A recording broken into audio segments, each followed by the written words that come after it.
Good morning, this is the Eager Beaver Show. You are listening to a True North Eager Beaver Media Podcast.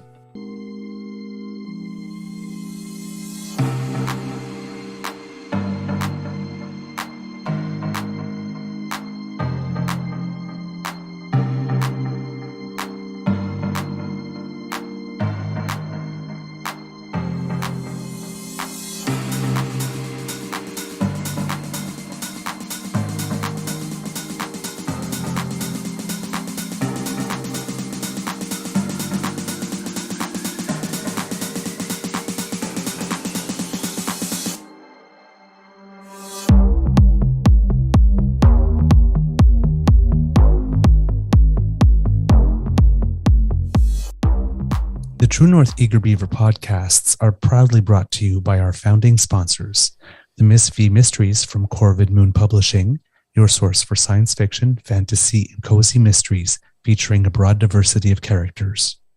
CanadianTarot.com, your uniquely Canadian online eclectic tarot community and forum, and the Peppermaster, hot pepper sauces made from fresh farm ingredients to thrill your taste buds and expand your mind.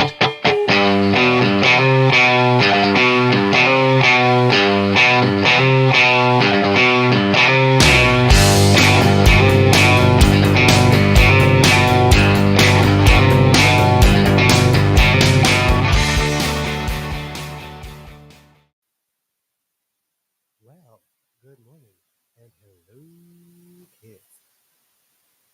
What? Your volume dropped off. I could barely hear you. Okay. I don't know what happened there. Like I can barely hear you. That was weird. You were loud and clear in the green room, and now I'm not sure what happened. How about now? That's a little better, yeah. That was weird. Weird. Yeah, you're coming in, but you're really, really quiet. I don't know what's going on. All right. Good morning, and Another tech day. there goes another intro blowing. Okay, let's try again. Sorry, kids, I'm not in a good place today. Well, hello, and good morning, kids. Welcome to Season 3 and episode number, I don't know, of the Daily Beaver Morning Show here on the Fire Media Network. Today, recording day is Monday, December 18th, 2023, and I believe by the sound outside my window that it is a rainy day here at the Beaver Lodge. I'm your host, the Eager Beaver, pronouns he, him, hey, Mr. Beaver, eh? And with me, as always, is my good friend, Mr. Grizzly. We have a Monday morning fight for you. A big thank you goes to our podcast founding sponsors, the Peppermaster, the Mystery Mysteries from Corvid Moon Publishing, and CanadianTarot.com. And with me, as always, is my good friend, Mr. Grizzly. And let's do the most important thing we do every day. It is ask you how your mental health is doing today, sir. Pretty good, I think. I'm not going to lie. I'm physically and emotionally exhausted from the weekend. After the PubCast on Saturday, we had 2 Christmas parties to attend, which kept us out till 2 a.m, which is not something this old grizzly is used to because I'm old. I go to bed at 11 o'clock and get up at 5 a.m. So 2 a.m. on a Saturday is really difficult for me. So yeah, I'm still feeling the effects of it. And yesterday I spent the day with my folks, but between my back and my massive migraine that came on, it was not the best day. So yeah, I was asleep at like 7:30 last night, I think. Wow. Okay. Is your volume on your box maxed out? The USB box? And now I can't hear you at all. Okay. And now we just get noise. I don't know what's going on.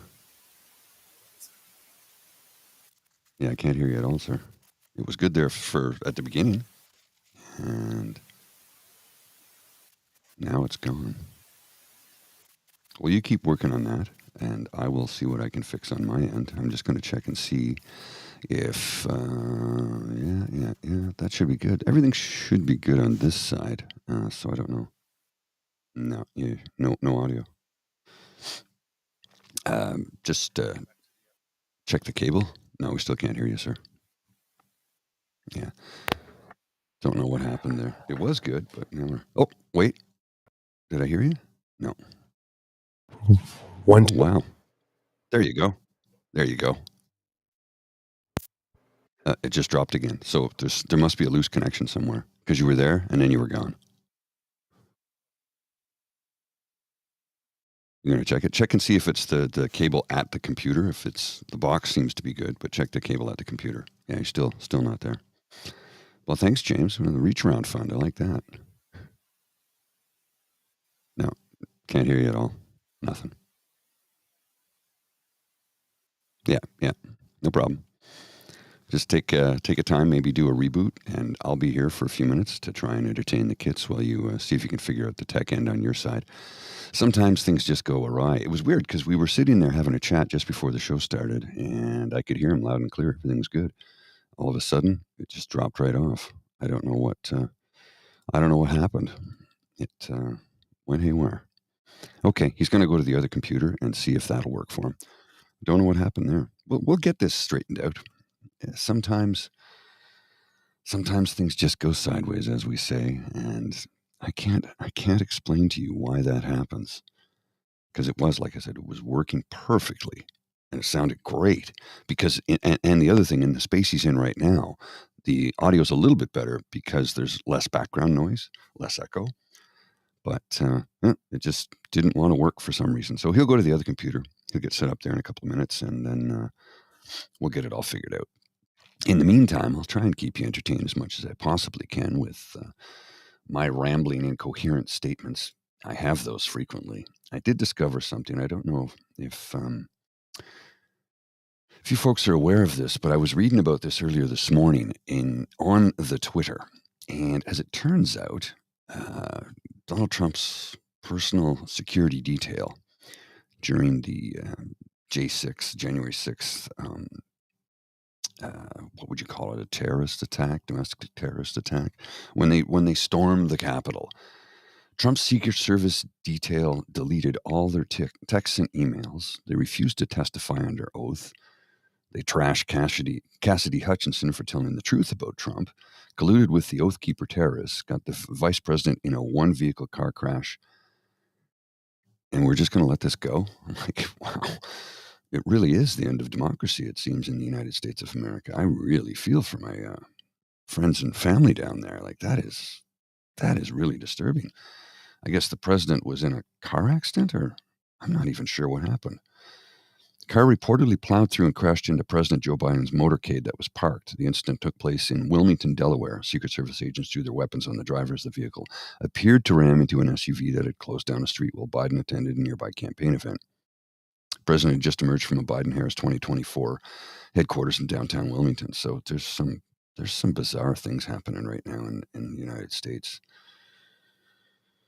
I don't know what is going on, and it's really troublesome, to say the least. Well, what can one do? I guess right now all I can really do is sit back and watch. I'm really really disturbed by it all. Thanks for the super chat, folks. We really do appreciate it. Helping to put some money in the coffers, and that's money's always good, especially when you're trying to run a show like this that is expensive to run because of the amount of money we've poured into equipment and added up bandwidth cost, as James can tell you, because his bandwidth costs were quite expensive. I think you're on the Starlink now, which works much better, but that's not cheap either. Oh, thanks, Mateo. That's awesome. Your neighbor's house is on fire? Oh my goodness. That is horrible. I hope everybody's gets out alive okay. That's pretty terrifying. I hope the fire department get it under control as quickly as possible. Yeah, the upload speeds are slow. You're right, James, but better than it was. I did see that. Sorry, I did see that yesterday, Dan. And I'm reluctant to put much in the way of commentary about it. I think, if you're going to protest, sure, but why are you protesting at a shopping mall where people are trying to get their Christmas shopping done?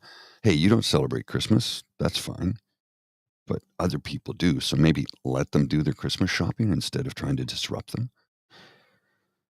Oh my God! See, look, this $500 a month for Bell Hub internet for 4 years. Yeesh. That is really disturbing. Can you tell that I'm a scrambled brain this morning? I barely have my stuff together. First cup of coffee of the day. My dogs are goth. How much danger is the neighborhood in from the fire? I hope everybody's okay. My goodness, that's really disturbing. Oh, and I'm reading here how in the province of New Brunswick, COVID numbers are now suddenly through the roof, and it looks very, very bad. 1 in every 17 people is infected with COVID. I sounded like Doug Ford there. One in about every 17 people. So it's 29,400 to 39,600 infections in the past week in the province of New Brunswick. So that's not good. That's really bad. Okay, there's Mr. Beaver. Let's see, he's back. All right, how's that? Yeah, I can hear you. Okay, perfect. It's a little low if you want to turn it up just a touch, a scooch, a squiggle, two. a squeak. Yeah, that's good. All right. There we go. So, We edit all this out for the audio, and we'll start here. well, exactly. Yeah, for the audio portion, I will cut it all completely and we'll start over. But for the live stream, we're here, we're live, we're rolling, we're rocking, and we're going to get her done. All right. Well, good morning and hello, kids. Welcome to season 3 and episode number, I am going to guess, 275 of the Daily Beaver Morning Show here on the Crier Media Network. Yeah. Today, recording day is Monday, December 18th, 2023. And yes, the Beaver is back. I feel like Elton John should be playing a song here. See what I can do. And it is a rainy day, definitely here at the Beaver Lodge, now that I can see out the window. I'm your host, the Eager Beaver, pronouns he, him, he, Mr. Beaver. For those listening at home on the podcast version, this isn't actually a take 2, just so you know. With me is my good friend, Mr. Grizzly. A big thank you goes to our podcast founding sponsors, the Pepper Master, the Miss V Mysteries from Corvid Moon Publishing, and CanadianTarot.com. But before we go any further, the most important thing we do every day, Mr. Grizzly, how's your mental health today, sir? Yeah, mental health is, all things considered, pretty good. I am physically exhausted from the weekend. As Saturday, the PubCast, very successful PubCast. Yes. We had a lot of great interactivity with a lot of wonderful people, and want to say thanks to Wishful Son again for picking up our tab. That was so generous. Mm-hmm. I'm still kind of blown away by that. So thank you very, very much. We had a really good time, and had some friends drop in from online and both in person. It was a good afternoon, and good pub chat as always. Always is good, and good to see you too, sir. Mm-hmm. I always enjoy time in your company, and also Mademoiselle Fox's, because it was nice to be able to give you congratulations in person. Thank you very much. Thank you. Well, so I got a message from her. I don't know what time she sent the message. Let me just read it to you, because it's just so adorable. This was from her last night, around 7 o'clock. I just watched the entire Friday show. Babcock interview was excellent. I'm so proud of you for what you shared. The "we got married" part, you, Douglas, the kind words in the chat, I'm verklempt. Now, she might get mad at me for reading that out, but come on, that's just a lovely message. That is a lovely message. Oh, hello, everyone here who joined us. Thank you so much. Good morning. My dogs are goth. Kit, my dogs are goth, I should say. Kit, Saucy, Kit, Jillian, Kit, Shelly. Hello, Nona. So lovely to see you. Kit Mohan, Kit to the Daily Beaver, Kit Linda M. And if there are more of you here, just because I joined on here, I didn't say your earlier chats and interventions don't appear. So there we go, Kit Ellen. So it's not that I've forgotten you, it's just that I don't see you on yet. My mental health Not great, kids. Not Yeah, what's up with that? The last few weeks have been heavy. There's been every second day on Facebook, someone I care about is either in the hospital, has lost someone dear, uh, or has died. Uh, so I got news yesterday of someone for whom I had a lot of affection, who had a long, long, long battle with cancer and was beating it Mm, all the time and was going back in one more time. And I mean, we were all pretty sure he would beat it again because it's just what he does, and he didn't. Uh, for my friend Andy, um, what a warrior you are, and yeah, you're going to be missed. This one stings. Oh yes, and don't forget Mateo. Good morning, my good friend Mateo. Mwah. he Kisses, sent us a $5. big hugs. So yeah, that one stung a bit, and everyone around me is rather edgy these days, or is going through some stuff, and I'm always happy to help friends that are going through stuff. So I mean, if you've asked me for help and you happen to be listening, this is not about you, not about you. That I'm always happy to do. Uh, but my Beaver sweetie has been going through some tense moments with regards to um, what's going on with his patent. Oh, okay. Um, and Yeah, that's got to be yeah, troublesome and and frustrating. frustrating. And He's been trying to get a signature on something since July, and for some reason, the person's just dragging their heels on doing that. probably being paid off by somebody No, bigger. no, I don't. No, Once no, somebody no, gets no, wind no, of no, it. no, no, nothing like No, okay. nothing like I don't know. that. So, but it's just like, can we please move on to the next phase of our lives, please? Just sign Yeah, the damn. that's just the exhaustion portion of it, right? It's It's been like, 3 okay, years since you're he's wearing me out. graduated. Like, Yeah, let's go. yeah. Because everybody else has moved on to the next phase of their lives, and we're still stuck where we are. Mm, Um, it's because it's frustrating. just not a matter of urgency for anybody else, and it's like how long is it considered fair to make someone wait, right? Hmm. So that's going. Well, they're probably wrapped up in their own stuff and don't even consider anybody Um, else. yeah, So, well, so that's been happening. people can be selfish There's sometimes. been 2 people involved, and it's been happening for 3 years now. Yeah, that's a long process. So that's been going on.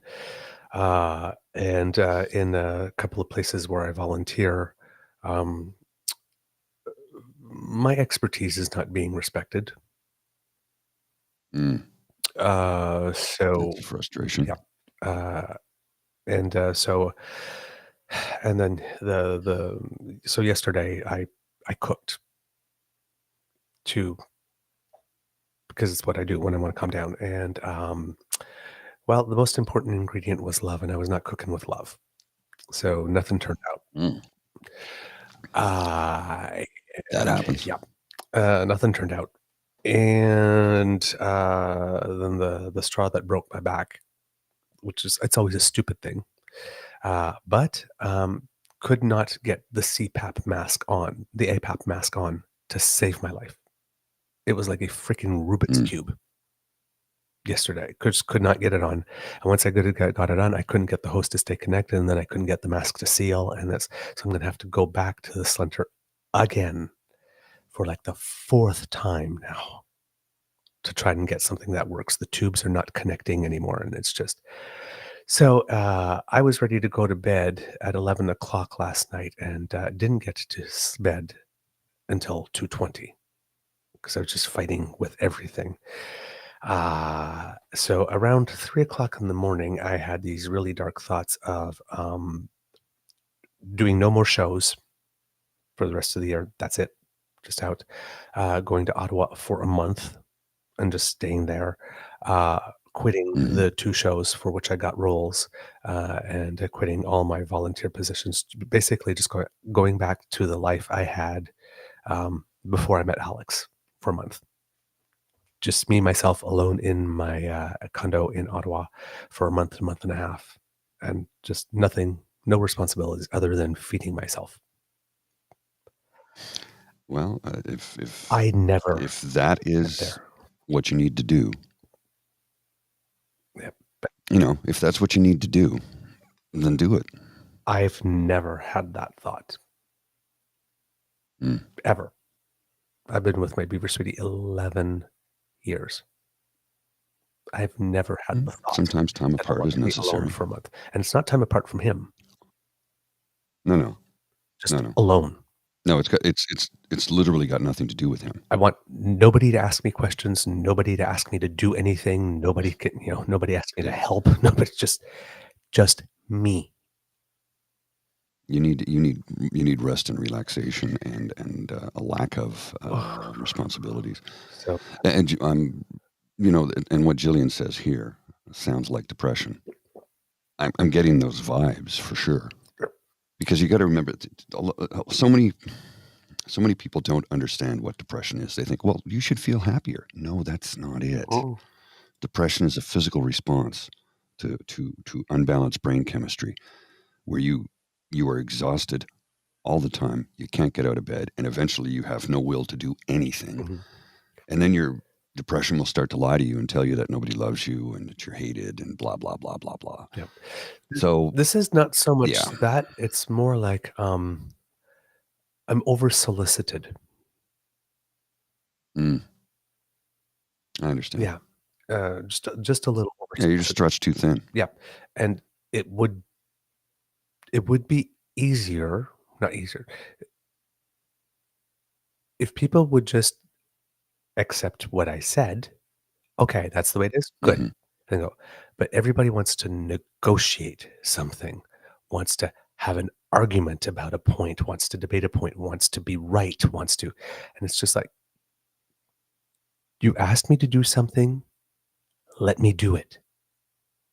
But then they Hmm. ask me to do something, and then they stand over my shoulder, and then they say every second of the way, you're doing it wrong. It's just leave. Just, do you want to do it? Because you asked me to do it. If you want to do it, I'm happy to step aside.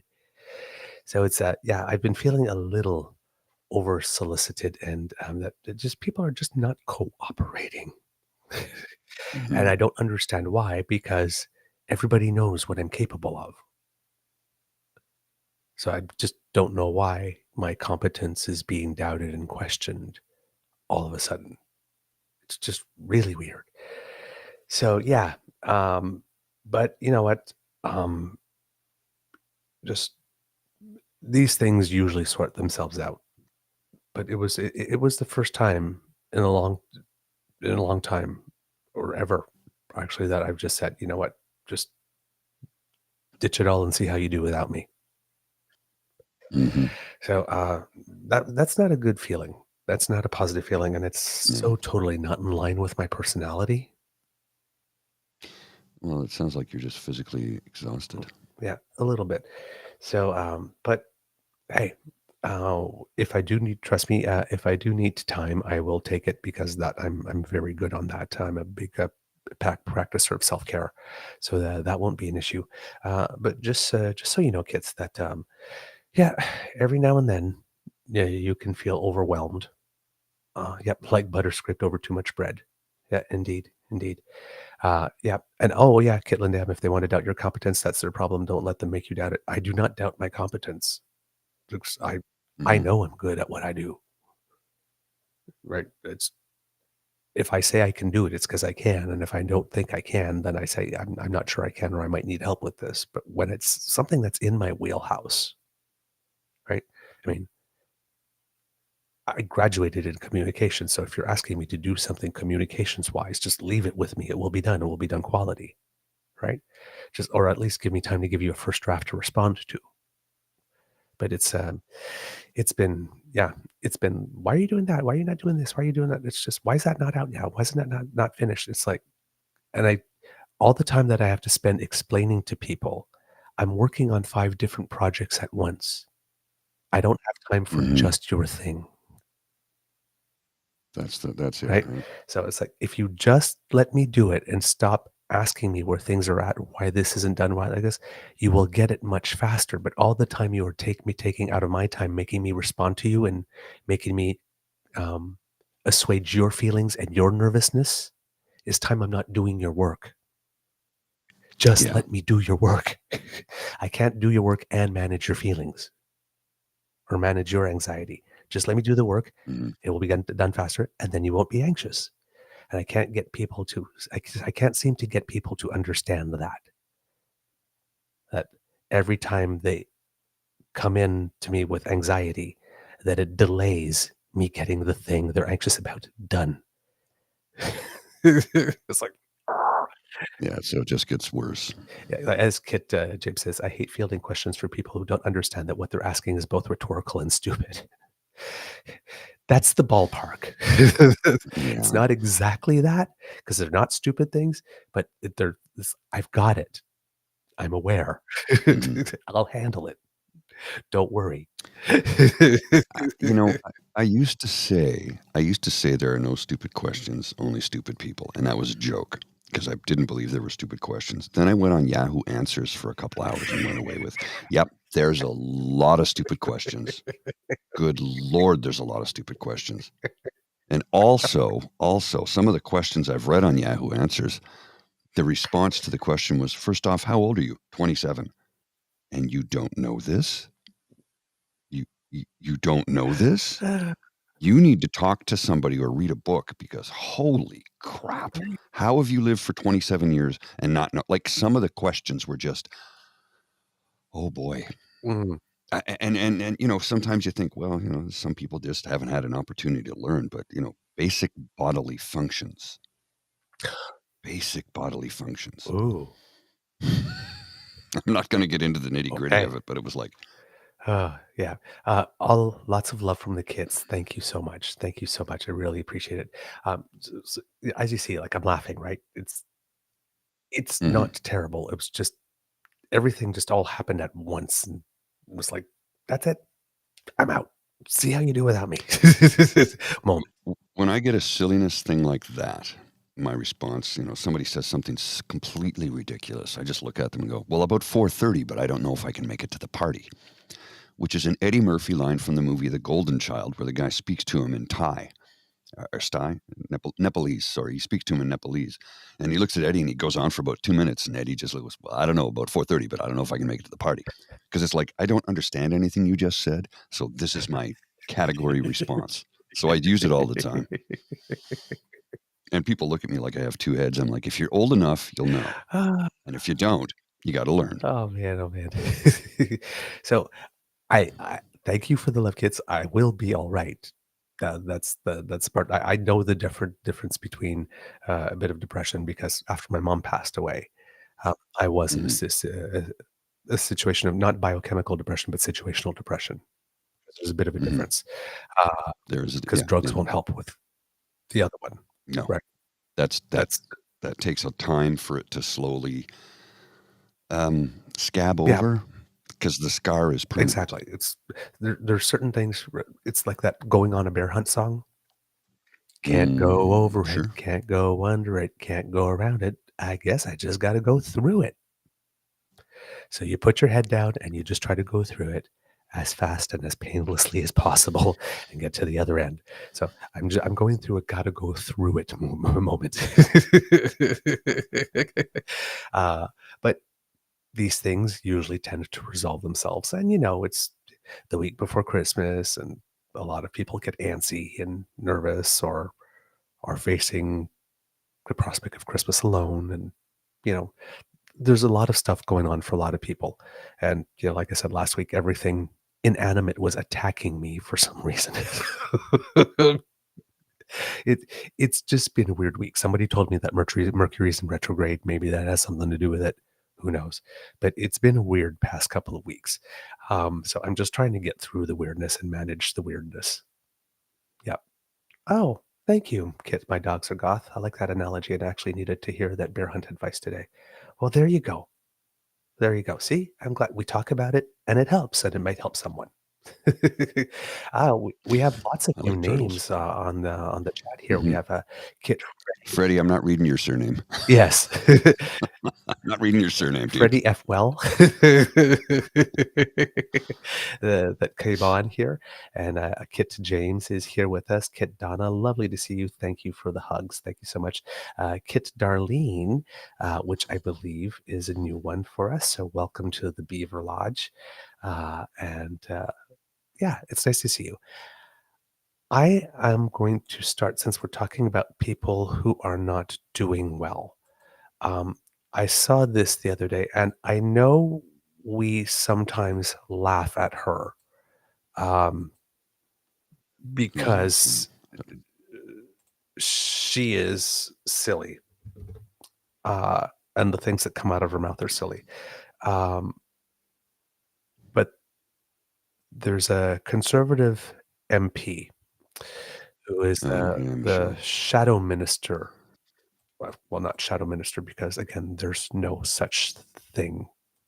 Shadow It's not a minister is thing. not a It's thing in just a Canada. bullshit title. But families, children, and social development, which is kind of ironic if you are anywhere familiar with her Twitter feed. She probably should not be the shadow minister of that specifically. But She shouldn't be the shadow minister of anything. Again, shadow minister is not a yes, thing. but But this, this person needs help. yeah, and I want to play it because, and it's not to make fun. That's No. not. It's to point out that there's a problem There here. is a problem here, Mr. Grizzly. Yep, just give me a sec here. I'll load it up, and here we go. Hashtag be nice. Hashtag if you don't wanna unfollow the page. Fun fact about my Facebook page, nobody's forcing you to watch it. That just blows my mind. Nobody is telling you to listen to me. So don't.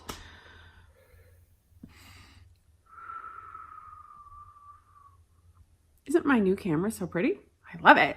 Let's talk about that. Hashtag be.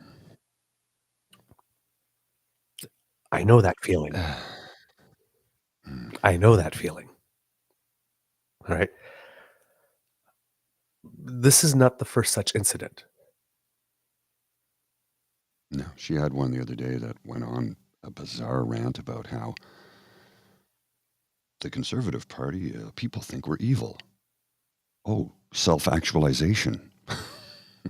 So there's something I call having mastery of self. Mm-hmm. She has lost it. And it's not the first Completely. time. Now, it is true, absolutely true, that people get a lot of pile on social media. Right? That was one of my hesitancies in putting my voice to my words, because this started just as a written blog with no picture of me, and then going on YouTube because I know I'm inviting that in. Right? And some days it can be it can be a bit much. Mm-hmm. That's when you unplug. So even if you are, I'm not going to say hateful person like she is, although some days I think that is the case. But the type of ideologically aligned like she is, I'm trying to pick diplomatic words here. Mm-hmm. People think you're evil, that there's a PR campaign to paint conservatives as evil. You guys are your own PR campaign. You're doing it to yourselves. There's this concept from the conservative circles that everything that is not flattering of them is biased against them. It's like, we get the media is terrible. They're giving us biased coverage. If you're doing terrible things, media will report that you are doing terrible things. If you want better press coverage, do better things. That one's on you. If you don't want people to consider that you're evil, don't vote against a national school food program for kids. Don't make your whole existence on destroying childcare and dental care and doing nothing to fight climate change and pulling the rug under Ukraine, a country with whom we have a deep connection for well over 100 years. Yes. It's at some point you get what you give. One of the reasons we love doing this is because we try to put a lot of love and positivity into it, and we get a lot of love and positivity from you back, and that fuels us. You get what you give. Hmm. She starts with be nice. We would love to lead by example. Please, please show us what it's like to be nice. Stop being so mean and horrible. So these are And people. I've got the These are clip here. people that show contempt 24/7 for 2/3 of the Canadian population. Every And the second problem is, of the day. and they don't even realize it, or they do, but they don't care. I don't know. I don't think they're But self-aware. Oh, did we lose you? people are not going to just lay back and take it, No, right? So absolutely not. she is not doing well at the moment. She's honestly not doing well. Because I am honestly and sincerely concerned. Hmm. Because Well, I think her mental health is beginning to suffer. But again, like I said, self-actualization. Here's the clip. Have you yes, I've seen this one? one. We'll play this. It's only 12 And I seconds. think there's a PR crisis, honestly. I think there's a huge PR crisis right now of people thinking that conservatives are some kinds, like they're these horrible people. And I think there's Again, now go back to your Twitter feed and look at everything Mhm. that you say about us. Yeah. You treat us Yeah, like we're this is, evil, you know like what we're they are. subhuman. You talk about us in terms that are dehumanizing. What did you It comes from the expect? classic school of dish it out but can't take it. Well, yes, but what do you expect to get in return when your policy is talking about litards and libtards? Hmm. And I hate anything that includes tards.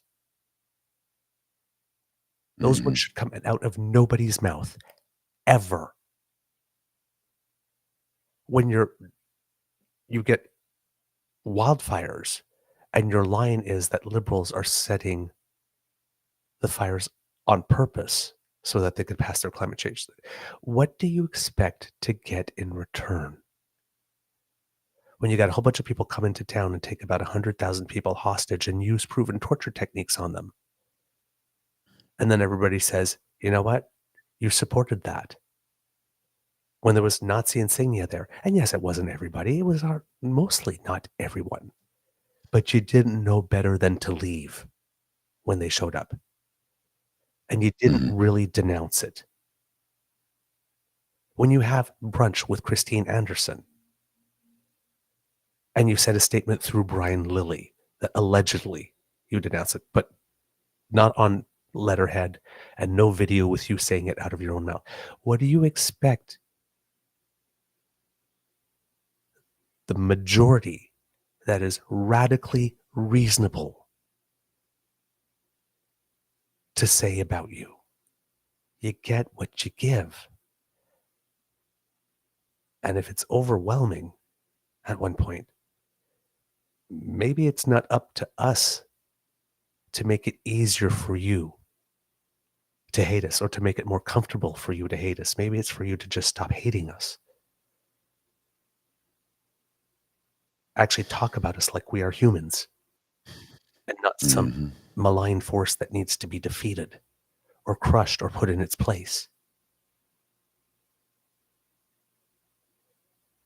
If the party cares about her, they will That's right, see I these believe. videos. They'll Yeah. say, you need a break. And they will get Hmm. her to the help that she needs. And you've got Sarah Fisher, the communications person, tweeting about 2 or 3 times now over the course of this weekend is that if you're in government to tell people what to do, then you need to change fields. it's just like, she did this on November 17th as well, 2 days after Skippy posted a tweet, said, Justin, do what I told you. It's like the zero self-awareness variety hour here. Mm-hmm. Is there one party out of all the party that lives more to tell us all what to do than the Conservative Party of Canada? You have the freedom to live as we tell you to. That's the freedom they're offering us. Yes. And then they turn around I'll and make say, Canada the if you're in freest government, country in the world. yeah. And then you're saying, if you want to be in government in order to tell people what to do, you need to be in another line of business. Well, Sarah Fisher, if you truly believe that, you would be resigning your job right now, because your leader just held a 30-hour telethon, held the business of the entire nation hostage for 30 hours because he wanted the federal government to do what he is telling them to, axe the tax. And he threatened to do it last summer because he wanted the federal government to impose his budget instead of their own. All you guys do is tell people what to do. If you truly believe that, if you're in government to tell people what to do, that you should be in another line of business, quit your job. Again, lead by example. Because the guy you're working for, that's all he does, is tell people what to do. That's why he wants the job. Well, we've said it before, and I'll say it again. They do not want to govern. Just tell people what to do. They want to rule. That's why he wants. Sorry, I had a thing there in the background. I apologize. They don't want to govern. They want to rule. And you know, every time Skippy says, I'll make Canada the freest country in the world. Yeah, we're actually in third place. There's a three-way tie for first with a rating of 100. It's Norway, Sweden, Finland, the top three freest countries on earth with a rating of 100. New Zealand is in second at 99, and Canada is at 98 in third place, which means if he's going to make us freer by the metrics that are used to measure freedom, the freedom scale, we're going to adopt some programs like they have in Finland, Sweden, and Norway, where we will end homelessness by putting people in homes. I mean, they're the freest nation on earth. This is what they do. They've ended homelessness in Finland. They've also been very progressive about the school curriculum. Children do not do homework in Finland anymore because they've discovered it's too much stress and too much pressure on children. So they said, let's just try this for a year and see what happens. And guess what? Scores went up right across the board. Children's lives became better, and they stopped training people on how to learn to work for free when they get older. Because when you take work home from the office, you're not being paid to do it. Unless you're like me and I bill by the hour. So, you know, they don't want me working from home on the weekend because it costs them more money. They have to pay me overtime. Wow, there's a lot of new kits that are Kit JFLA joined, Kit CS joined. Wow, I don't know. 13? 13. I don't know what happened, but welcome all to the Beaver Watch. Welcome to the party. Welcome to the party. How much time do we have, Mr. Grizzly? Lots of time. I'm working from home today, but I do have to get my laptop and some phones so I can get logged in. So just bear with me for a moment while I step away, Okay. take care of some business, and I'll be right All right, absolutely. All right, Kits and Cubs. We are going to get into the thing I wanted to do Friday about the Prime Minister's address to his caucus for Christmas, because it was really, really, really a thing of beauty, and there's a lot of stuff going on there that you should see, and that is very good. But let's see what we have. I'm going to do a little bit more of Canadians who make us proud while we're waiting for Mr. Grizzly. And we're going to talk about some real winter sports. I'm kidding right now. In the winter sport called fencing, Someone, a Canadian athlete named Angel Zhao, Ruin, but goes by Angel Zhao, won bronze in a women's individual épée event in Vancouver, and she's just 16 years old. But she's already the top-ranked Canadian in the discipline and number 17 in the world. This is her first Senior World Cup medal. Her success was ushered in by a bronze medal she won at the Pan Am Games. And then we have someone else named Jessica Guo, who took a bronze medal in the women's foil event in an event in Serbia. And she came close to another medal as the Canadian women's foil team had finished fourth in the team event, having been defeated 44-31 by Japan in the bronze medal match. In weightlifting, another winter sport, Maud Charon, who did us very proud at the Olympics, I think by winning gold last time, took a bronze medal at the IWF Grand Prix 2 event in Doha, Qatar, which is a key event that counts towards Olympic qualification. She went 6 for 6 on all her lift attempts, totaling 233 kilograms. She also won bronze medals for her lifts in the snatch and the clean and jerk, because in weightlifting you get a medal for the, I'm not sure if it's that way at the Olympics, but at least in the at the IWF events, you get one for the total, both of them together, and for the individuals. She is so her lift in the snatch was 104, and the clean and jerk was 129 kilograms. So this is the most she has lifted since she dropped down to a new weight class of 59 kilograms. She had lifted to 226 to win silver at the Santiago Pan Am Games. So it's 7 kilograms more about a month and a half later. Which is good. She had been nursing a knee injury, which kept her from competing at the World Championships last September. But she's now saying that this is the best she's felt in some time, and she's learned how to better prepare her body for competition at a lower weight. And then our judokas, another winter sport, have been doing very well as well. At the IGF Grand Slam in Tokyo, Japan, Canada's Krista Deguchi and Jessica Klimkate shared the podium in their event. So Deguchi captured the gold medal in the 57 kilogram category, while Klimkate finished with the bronze. And both of them are ranked first and second in the world in rankings for their weight class. So that's kind of interesting. And according to the Canadian Olympic Committee, winning in Japan was extra special for Deguchi because she was actually born in Japan. And this is her 8th career Grand Slam victory. So there you go. A little bit of news of Canadians who are doing us proud. And I see that we have Mr. Grizzly back with us.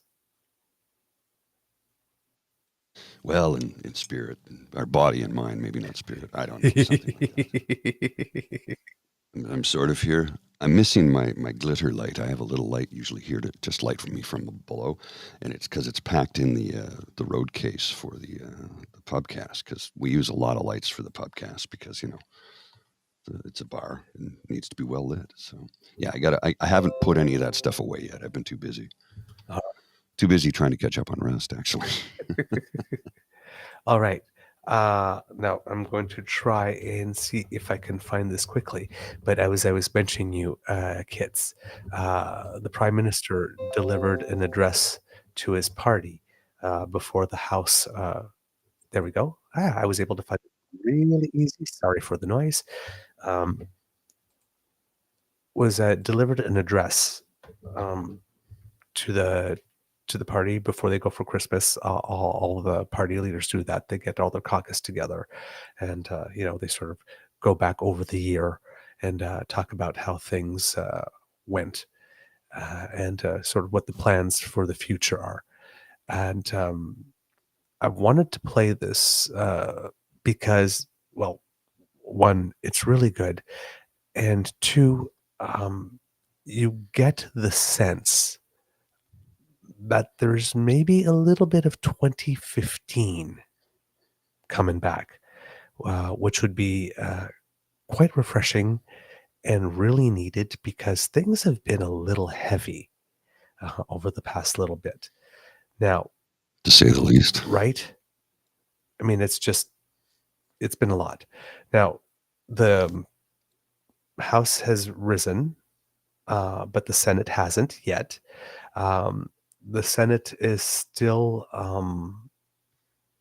dealing with a few things, and we don't know if they're going to pass extra things through or hold some stuff up. But the contentious gun control bill has passed the House finally. That's the bill that was doing very well, but then the Liberals themselves screwed up by trying to introduce additional amendments, thus pissing off even the NDP. Great. But it seems that has now gone through. There are still some bills that are in limbo until the new year. However, Bill C-59, the Fall Economic Statement Implementation Act of 2023, Bill C-35, the Canada Early Learning and Childcare Act, that's the one where they're trying to enshrine the program into law to make it harder for the Conservatives to take apart should they win government.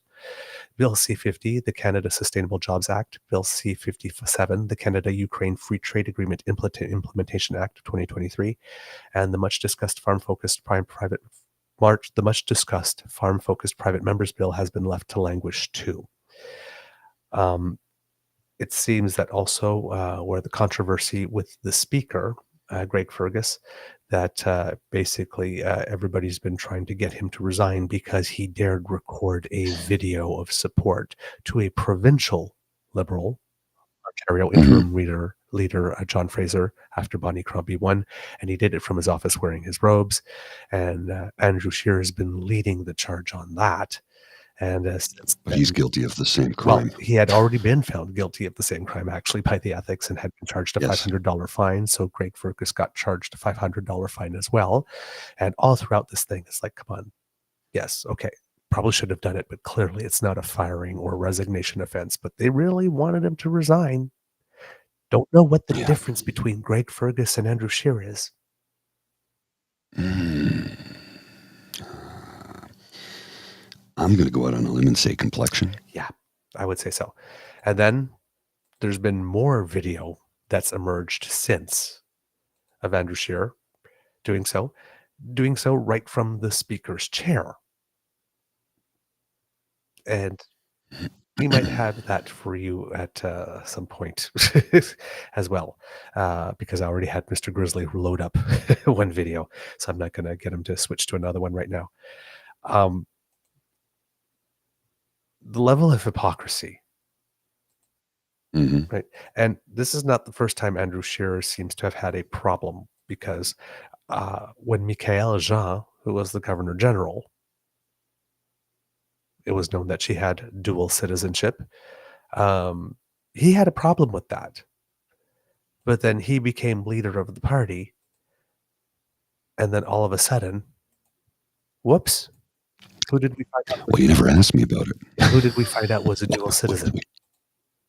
Why would we ask you about it? It's so. Why would we assume?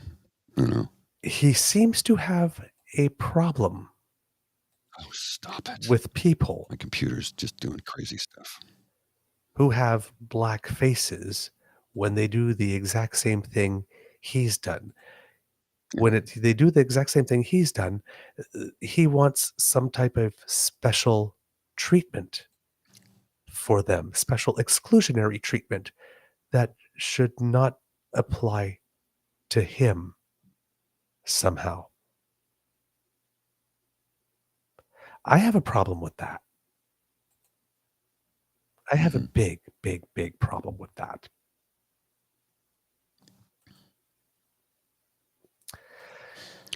Yeah. Well, I mean, his racism is showing. A little bit. Just a little bit. All right. It seems... Oops, the mask has slipped. Yes. Your slip is showing, sir. All right. So am I starting this at I guess so, because again, 6:40. in this age of everything going wrong, it seems that all the timestamps that I lovingly collected for the show last Friday have mysteriously vanished from my computer. Okay, well, so let's just play it. I'll start it at the 6-minute mark, and we'll see from there. Well, no, don't just. I'm going to throw it in the Don't minute. just start it right in the middle. Pardon? Just start it In in the the middle? beginning. Oh, start it from the Oh beginning. yeah. Start it from the beginning. Okay, hang on. Just a second here. I gotta cue it up.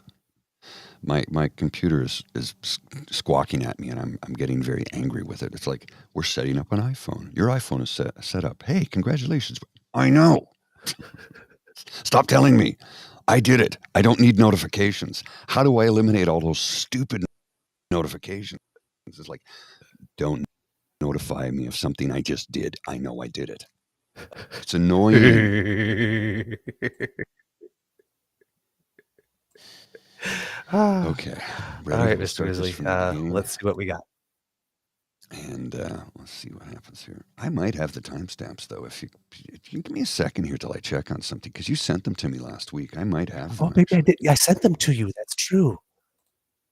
Yeah, You're let me right. I see if sent can them to find you. They're in here. my It's- sent it's- emails. Yeah, I'll be able to find them, actually. I'll be able to find them. You can? Okay, yeah. You'd have to look for it because I've got a lot Yeah, of I email forgot. gotta That's sort why they're through not in my here. drafts folder, because I sent them to you. There we go. I've got them. You do? Yep. Okay. So start Send that at to me start at and- a minute 2. 1 minute and 2 seconds. Okay, that makes life easier. Let me just All right. get it right over there. My phone is alarm's going off, so I'm just going to go and turn it off, and I'll be right back with you. Yeah, no problem. We'll show this video and let's see what happens here. Let's see if we can make it. We're doing it by the seat of our pants. That happens. And while we're on applause, how about a massive round of applause for someone who gave her farewell speech in the House tonight, Carolyn Bennett.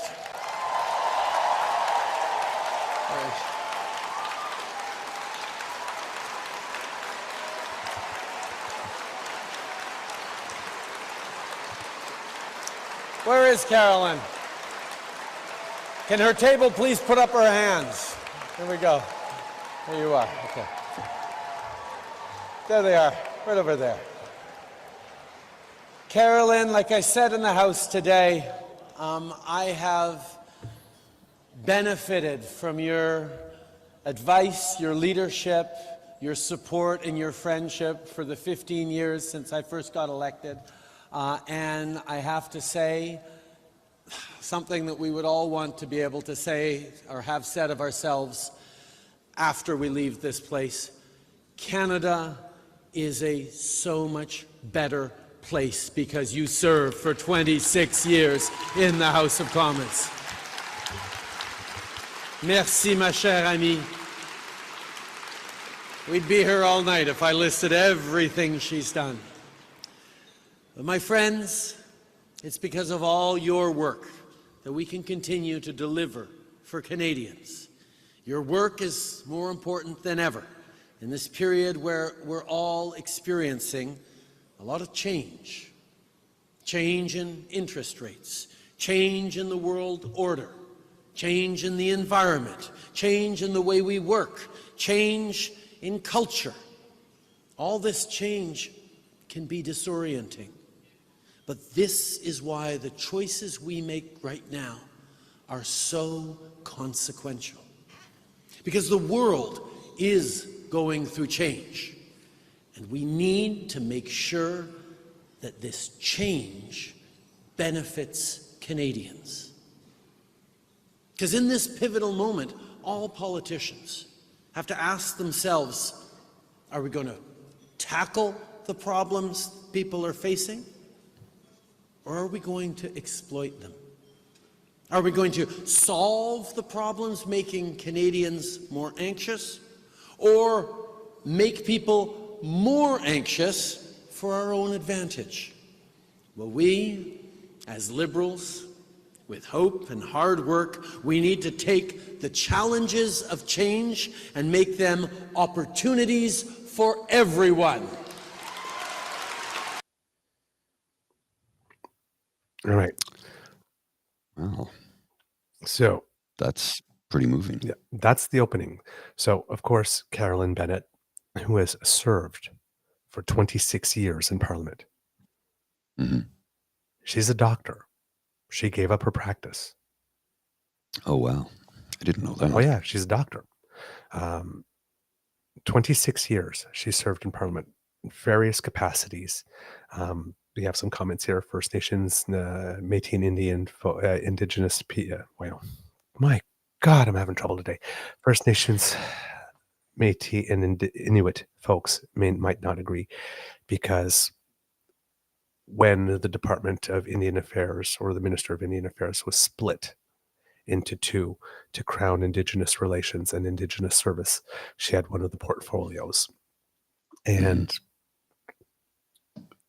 she had relative degrees of efficiency there. But of course, it's also setting up a new ministry. So, but when the last portfolio she had was addictions, mental health and addictions. And as a doctor, she was very, very, very good there.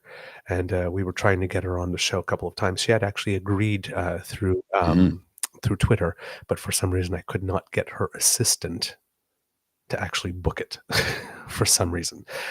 We got roadblocked there, but she had agreed. She had agreed. Work on it again. So that's not on her. But a 26-year career in Parliament is really, really big. Of course, Don Martin tried to cast some aspersions saying, gee, odd timing for that. Really? Odd timing? A couple of days before Parliament is going to raise for the session, right before the end of the calendar year, 1 week before her 73rd birthday. How's that? No, that's perfect timing, not odd timing. It's the end of the calendar year. The House is no longer in session. It's just before her birthday. It's just before Christmas. 2 years before an election, so that there's time to... And she's 73.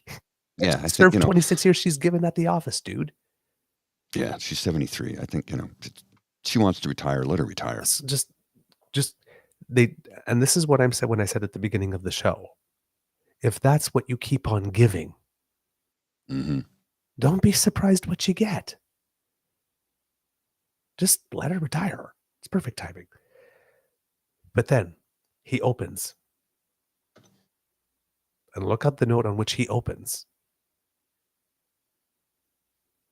Are we going to exploit people's fear and anxiety for these challenges? Or are we actually going to try and address them?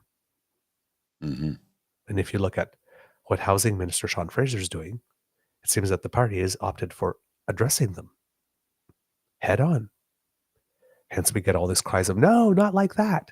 Because, well, they're being a little too efficient at it. And, well, that doesn't help the Conservatives with their narrative now, does it? Right? So I saw somebody, Kit, in the chat saying, and you got to thank Karina Gould or something. Kit Cassie, they need to give Karina Gould an ovation for scolding PP like a mom for his behavior. Well, Mr. Grizzly, if you go to timestamp 453, Kit Cassie, it seems that you and the Prime Minister are somewhat of the same mind. 453. 453. And we'll go to just under 8 minutes there. Okay, here we go. Bear with me for a second while I bring this up. When we saw that moms had to choose between their kids and their careers because families didn't have access to affordable childcare, especially during the pandemic, and after 50 years of previous governments saying it just could never be done, our government created a Canada-wide $10 a day childcare system.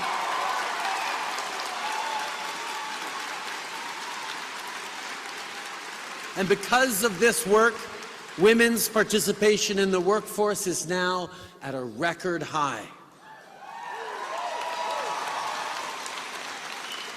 And remember, the economy is not numbers, it's people. People like Susanna in Mississauga, saving hundreds of dollars a month on childcare, which gave her the freedom to choose to go back to work. You have all heard thousands upon thousands of stories just like this across the country, because childcare is not just social policy, it's economic policy.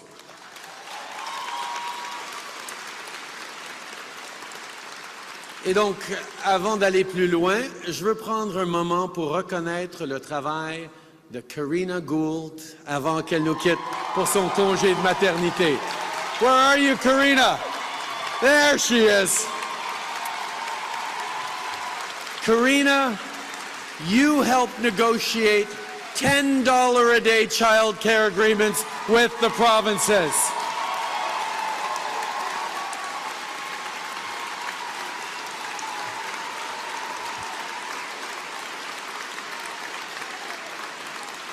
You are the youngest woman ever to serve as cabinet minister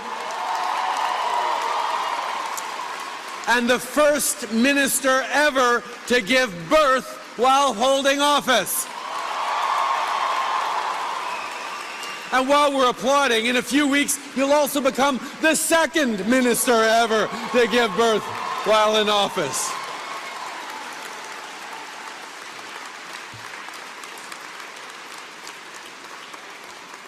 But you know how important for young families. Your husband Alberto, your son Oliver, and your imminent daughter are all lucky to have you. And we're lucky to have you as a team and as a country. So let's give Karina and the whole team who works with her so hard every day in the House Leader's office a huge round of applause.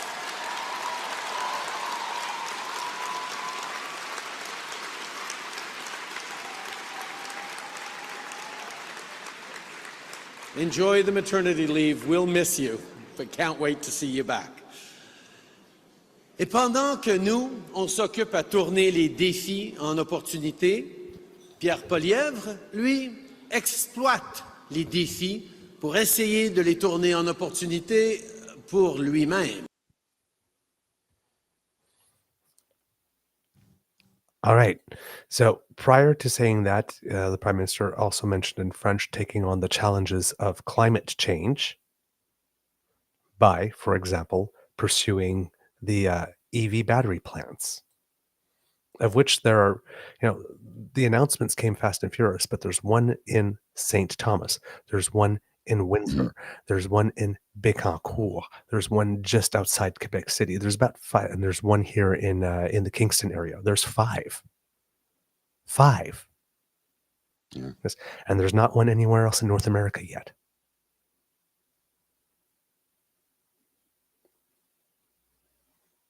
These are things, these are policies that are going to be transformative.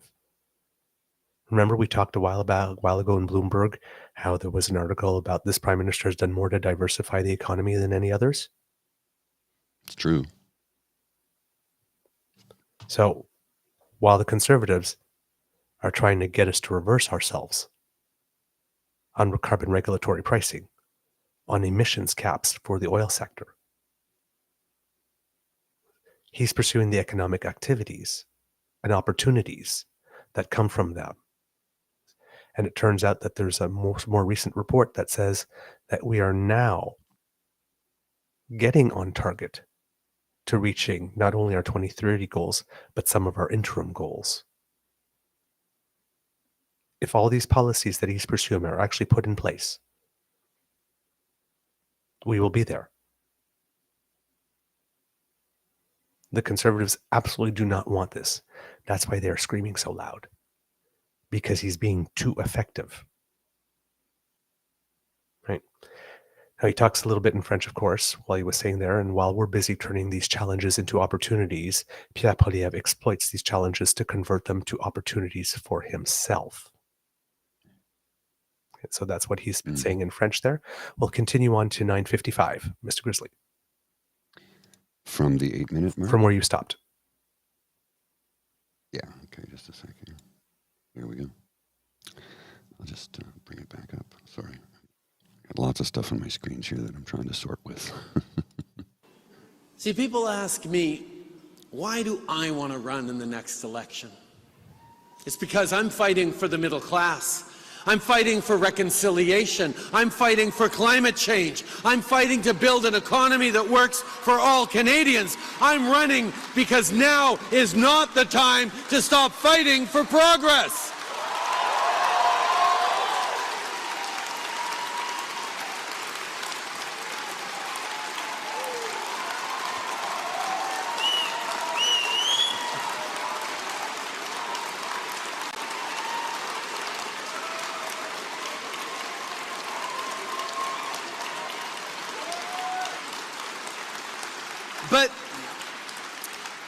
But the more interesting question to me is, why does Poilievre want this job? To import far-right populist politics to Canada? to call people's homes shacks and use homeless people as props, to ramp up bullying on 2SL LGBTQI plus kids as a wedge for politics, to cut the programs Canadians rely on, like dental care and child care. To be honest, I don't think he knows the answer to that question, and that's what makes him so reckless. Le monde traverse une période difficile maintenant, avec des imprévus. So,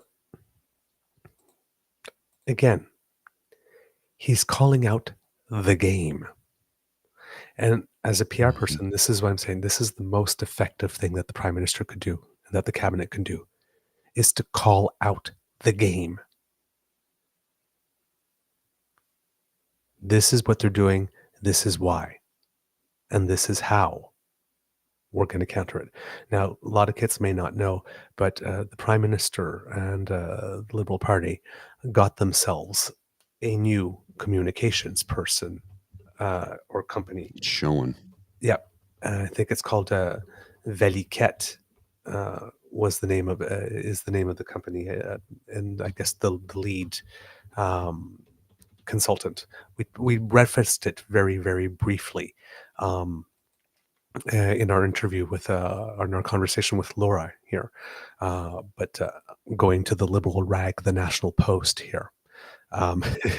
Max Veliket has spent decades in the marketing sector and comes armed with expertise in understanding millennials and Generation Z.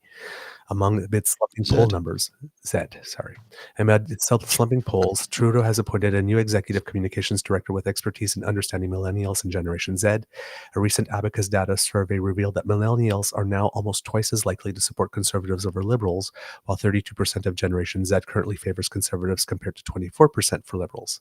Max Veliket will likely be tasked with trying to reverse those trends. Veliket founded Youthography, a Toronto-based youth market research company, and also worked with Benson & Byrne, a Toronto-based advertising agency. One of Canada's largest independent advertising agencies, Benson & Byrne, has counted both the Liberal Party of Canada and Liberal Party of Ontario as clients. In a career spanning 2 decades, Veliket has also worked with brands like Nike, Budweiser, and Coca-Cola, and earned accolades for his anti-smoking campaign, Stupid.ca.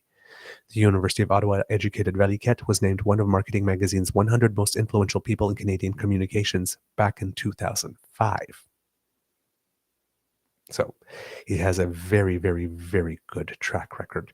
He says, I write and consult, run focus groups and workshops, conduct and analyze research, and create brand plans.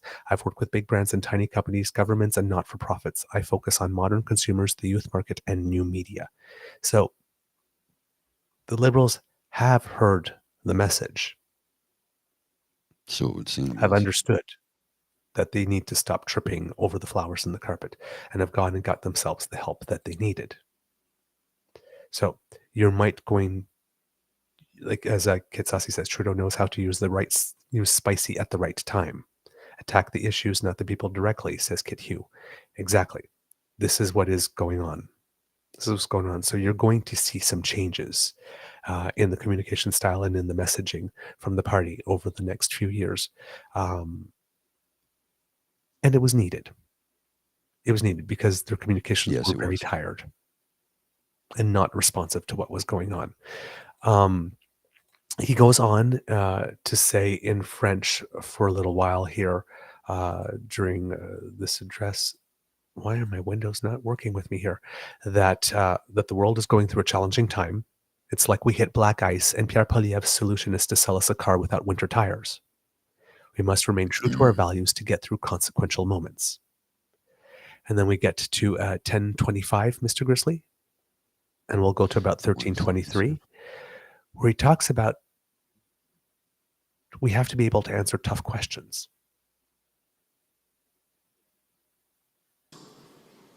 And you know, if you want to be Prime Minister, you have to be able to answer tough questions. Families are worried about the cost of housing, and he sends a link to a 15-minute video riddled with inaccuracies. Canadians are worried about the rise of hatred and polarization, and he chomps on an apple. There's an accident near our border, and because he gets his news from Fox, he calls it terrorism. Poilievre calls his approach common sense. It's absolute nonsense. Remember that line. The latest example is that these MAGA conservatives voted against military aid for the people of Ukraine and against the free trade deal President Zelensky is asking us for. En ce moment même, la Russie continue son invasion injustifiable de l'Ukraine. Quand le président Zelensky... All right. So he talks about Pierre Poilievre chomping on an apple.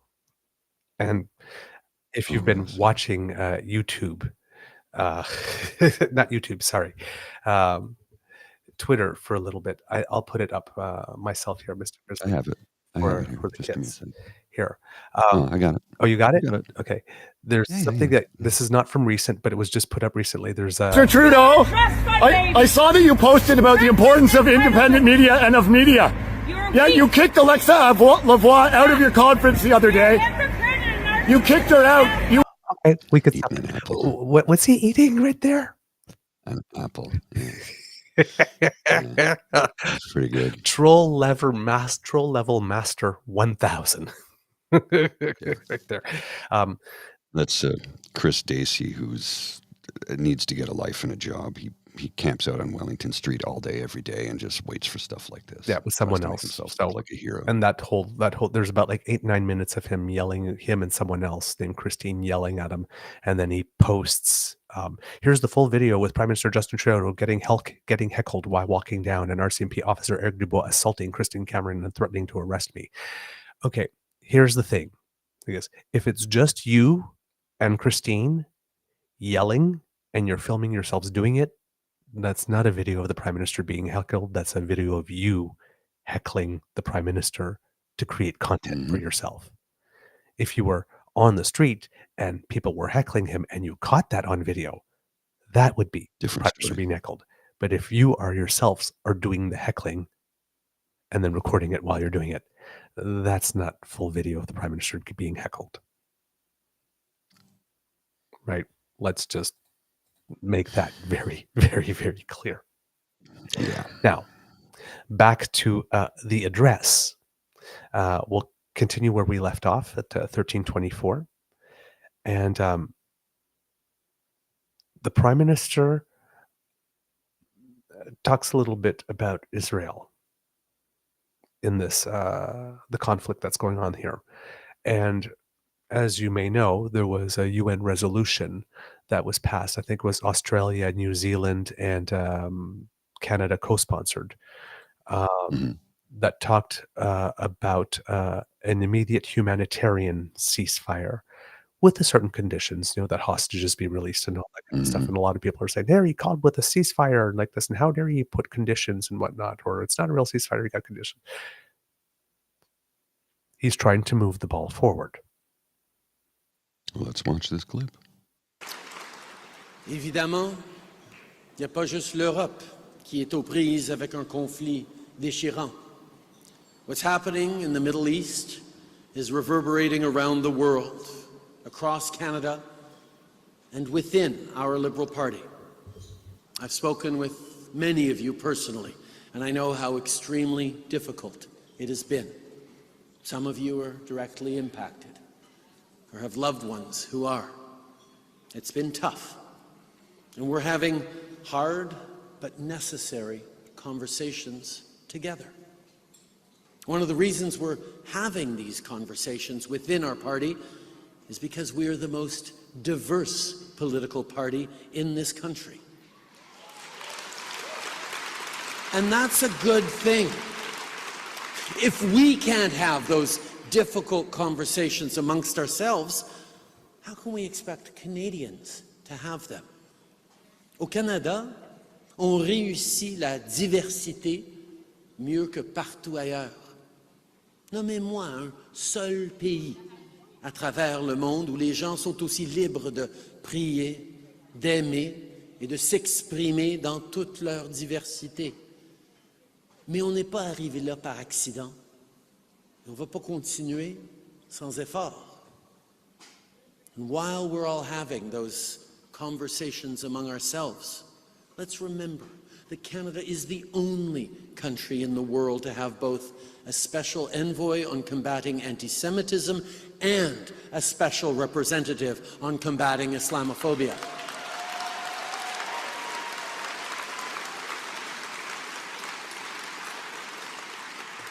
Deborah's work and Amira's work go hand in hand.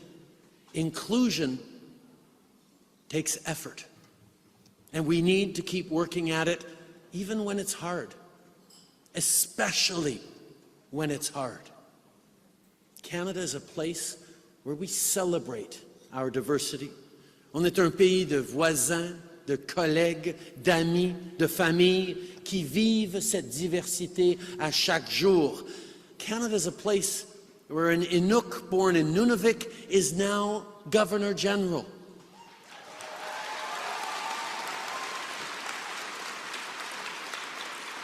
C'est un pays dans lequel on peut répondre aux questions au Parlement dans les 2 langues officielles, comme Pascal Saint-Onge l'a si bien rappelé aux conservateurs.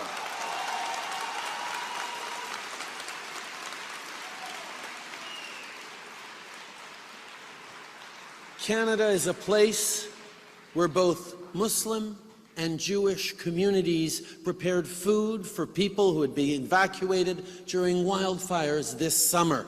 These are all Canadian stories, and now more than ever, let's remember who we are.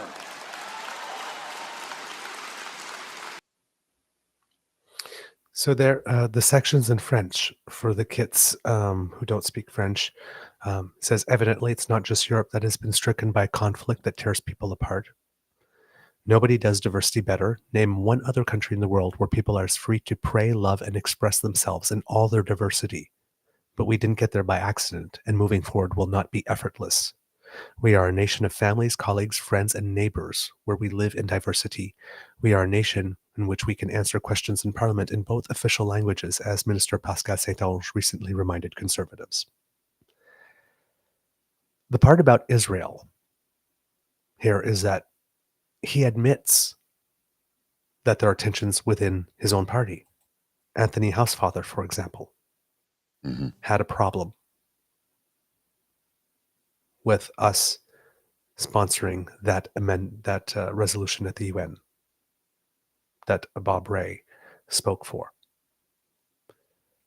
But he talks about it like he's the adult in the room. No sloganeering. No sloganeering. No stupid sentences. No. He's not trying to rile people up and say, "Come on, let's." He's not. He's speaking like an adult. He's not. To adults. He realizes that he's the Prime Minister of all Canadians, Jewish and Muslim. We have an envoy for both, or a special rapporteur or a watchdog for both. And that, yes, this is going to bring up difficult conversations, but difficult conversations we must have. As opposed to the leader of the opposition, who's been wrapping himself in Israel's flag, once every 40 days or something, says something about Islamophobia. This locks all MPs in the House so that none of them can celebrate the first day of Hanukkah. The Jewish MPs so that none of them can be with their communities, their family, their children on the first day of Hanukkah.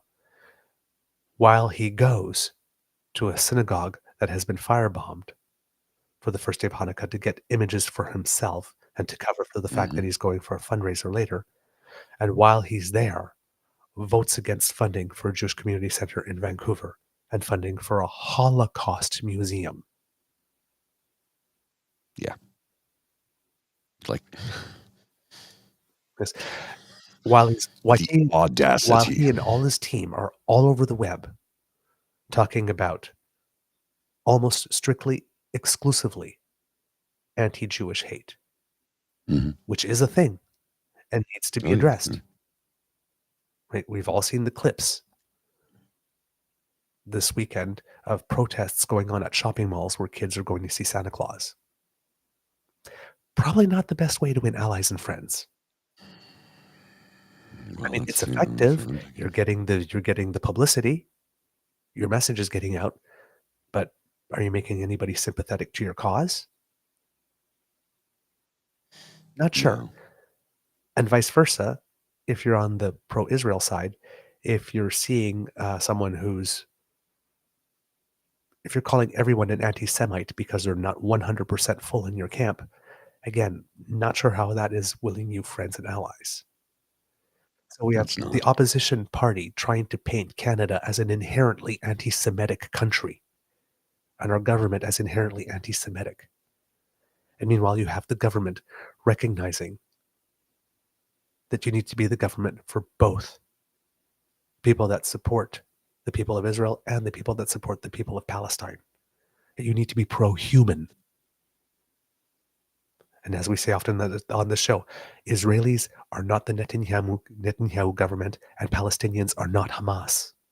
That's right. And a lot of these people that are saying, oh my God, I can't believe you supported this resolution, because the resolution did not condemn Hamas, but the resolution also did not express explicit support for Israel. It was for a humanitarian ceasefire, release the hostages and let's get aid in. Pro-human.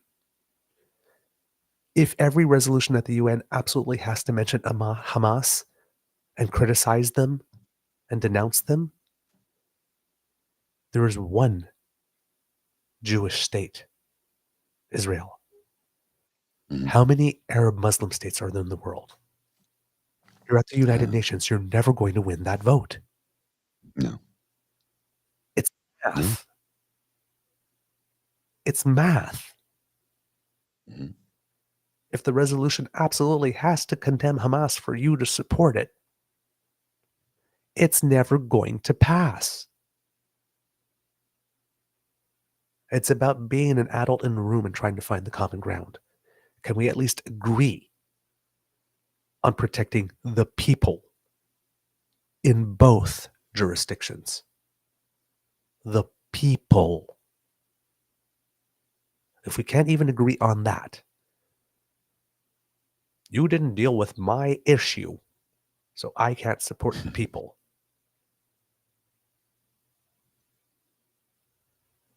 Nothing gets solved. All you are campaigning for is perpetual war and perpetual conflict, and never a state of coexistence, ever. So it's very rare that you will hear a leader of the party talk about how things are messy on a certain subject within their own party and acknowledge it. And he did. In front of his own caucus, in public, while cameras were rolling.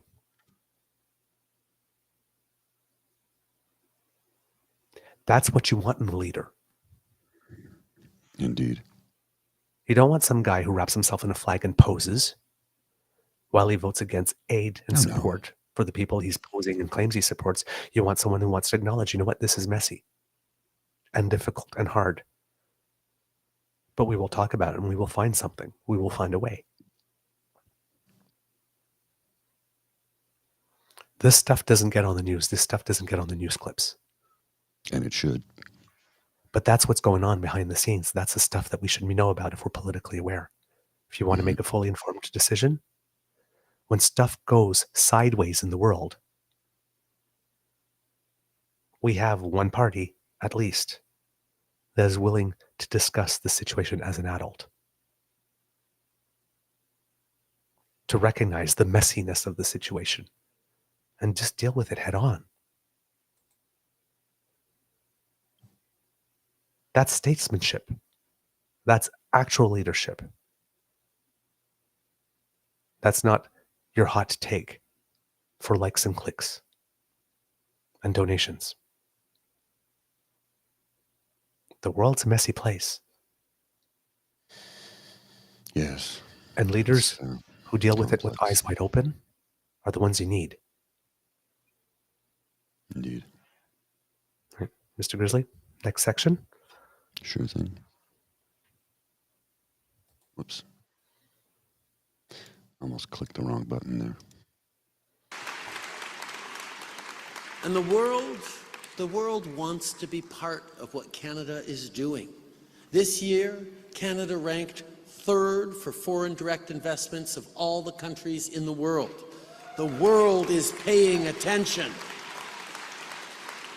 And for next year, both the IMF and the OECD project that Canada will have the strongest growth in the G7. So let's keep fighting for the middle class and for a clean economy that works for everyone.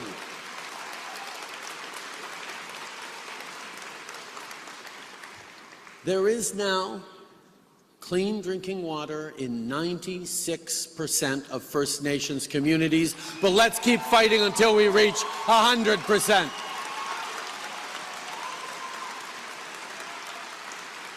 Let's keep fighting for a childcare system that is saving moms and dads not thousands of dollars a month. Let's keep fighting to lift even more kids out of poverty. Let's keep fighting for a plan that will fast-track the construction of hundreds of thousands of additional homes across the country. Let's keep fighting to protect the freedom of people to love whom they love.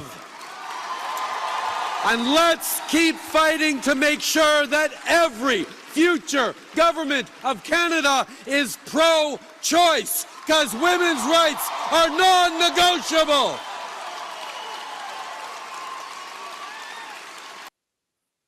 Wow. That's what we need more of. Uh-huh. Now, imagine that in a political campaign versus what PP has been doing. Mm-hmm. If you've noticed on social media, there seems to be a lot of, I would call it panic tweeting from conservative circles, all the usual suspects. There's a reason for that. That 9-point abacus swing. Mm-hmm. People are nervous. The conservatives are nervous. They're talking a good game because remember, as Laura said, the conservative strategy is to make it sound like they are inevitable, that they are such an overwhelming force, that they've got this. They've got this. Right? It's not the case. That's a form of voter suppression. Try to make you feel like you don't have a chance. That's what happened in Ontario with all the media. Just wax enthusiastic about Doug Ford. Got him to another majority. And when we're talking about child poverty, Mr. Grizzly, got a graphic there for you. You need to blow it up a little bit. It's hard to see. All right, I will do that. On my screen, it's huge. Not on this one. There we go. Canada has the lowest child poverty rate in the G7. Since 2015, we've helped lift over 650,000 kids out of poverty and have halved Canada's poverty rate with programs like the Canada Child Benefit. If you're looking at the graph here, proportional change in child income poverty rate percentage between 2014 and 2021, over 20%. Wow. In Canada. Japan is second with about 18%, and then the next closest is the United States with just about 11. 11? It's over 2 to 1 what's going on in the United States. Mm-hmm. Italy is reduced a bit, and in Germany, France, and the UK, child poverty has gone up. In the UK, it's gone up by 20%. Well done on the U.S. for at least, taking the steps to make it better. They've got a ways to go. We've got a ways to go. Who's kidding who? We can do more to help children. And if you look at Canada and the UK, top and bottom, Canada is a progressive nation. The UK has been led by conservatives. Look what Under happens when conservative, that child happens. poverty has gone up 20% between 2014 and 2021. Under a progressive government in Canada, it has gone down about 22% in that same period. It's very telling. If you ever needed a graphic that shows you the disparity between a conservative government and a progressive government, you got some people going, liberal Tory, same old story, or PPC champions who call it, keep voting for the uniparty. I love it when PPCs tweet like they're NDPers. The Liberals and the Conservatives are not the same party. The progressive movement and the conservative movement, especially the modern day global IDU conservative movement, it's not the same thing. They are not the same thing. We're not dealing with Tories. Tories are progressive conservatives. We are not dealing with Tories. And as Kit Saucy says here, the thorn here is Singh. How will Singh choose to play? Will he think he can beat Trudeau and try to take votes, or will he choose to work with Trudeau to defeat the cons and putting the NDP in opposition status? Please, please, please, please, Mr. Singh, make the case that the Conservatives do not even deserve to form opposition. How good would Canada be with either a Liberal or NDP government and the other Liberal or NDP opposition, with the Conservatives relegated to the sin bin so that they can feel shame? And maybe they'll learn a lesson, and after a few minutes we can set them free. But they deserve to be in the penalty box. It's not me being pro-liberal party. Objectively, one party is not behaving like adults and is not behaving like it has the best interests of the nation at heart, and it certainly is not behaving like it has your best interests at heart, and speaks ill 24/7 a day about 66% of us. That is not a party that should be anywhere near power or the purse strings. On a purely objective basis, I happen not to agree with their ideology, but it's not about their ideology, it's about their behavior.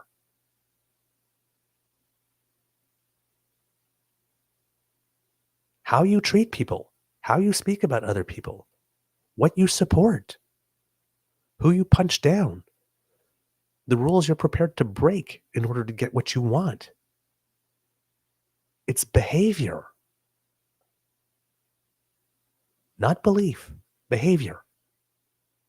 Believe what you want, but it's what you do and say in furtherance of those beliefs that is the problem. Indeed.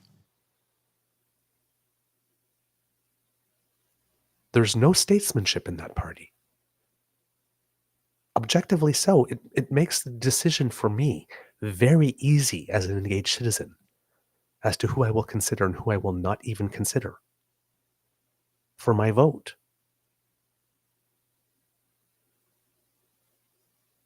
And I'm not someone who likes to speak in terms of shoulds, but it should be also for you, the Canadian electorate. How a party behaves in its pursuit of power matters. What it says about your neighbors matters. The Prime Minister has not punched down on anyone in this entire address so far. He has said unflattering things about Pierre Poilievre, but they are true. He hasn't stretched, he hasn't embellished. The truth on its own is awful enough. If the truth about you happens to be unflattering, it's not an attack. It's not mean if it's true. It's very, very important to notice that, because we're talking about a party that wants to claim victimhood status. Right? We're dealing with the congregation of Our Lady of the Perpetual Victimhood here. It's very, very important not to get suckered into that game. Has that line from that movie, Whatever Happened to Baby Jane? But you are in that chair, Blanche. You are.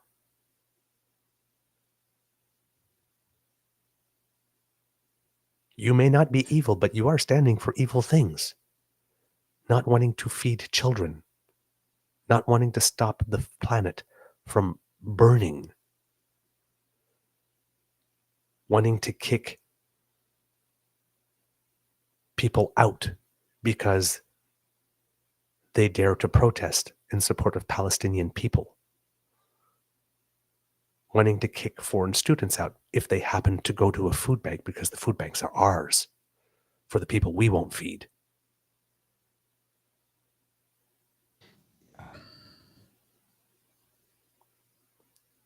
These are not good positions. There's a reason they lie all the time, because if they actually ran on what they actually believed, yeesh, they know they can't sell that. That's why they have to sell the other party as evil or mean or trying to take away your freedoms,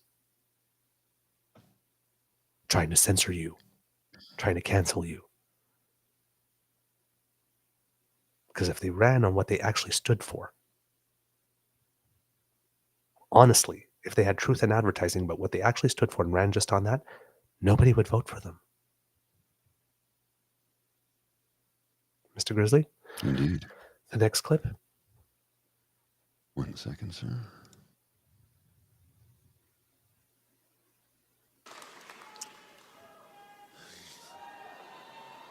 My friends, take it from me. The more we fight, the more hits we take. No one comes out of a fight unbruised, not even the winners. Fighting is hard work, but it matters so much. That stunt, that useless, time-wasting, 30-hour stunt in Parliament last week proves once again that the Conservatives are just not in it for Canadians, they're in it for themselves. They actually voted to cut funding to build thousands of new homes. They voted against the funding for the Holocaust Museum in Montreal. They voted to cut funding for cybersecurity, for helping people with addictions, for supporting farmers. That 30-hour temper tantrum accomplished nothing. But were we surprised? No, because we're used to them doing nothing. Nothing for the middle class, nothing for families, nothing for Canadians. Mais vous, mes amis, au contraire, merci de toujours vous tenir debout pour défendre nos valeurs. C'est quand on travaille en équipe que tout est possible. Depuis les dernières élections, avec l'aide de nos bénévoles à travers le pays, on a élu 3 nouveaux députés libéraux avec plus de la moitié des votes.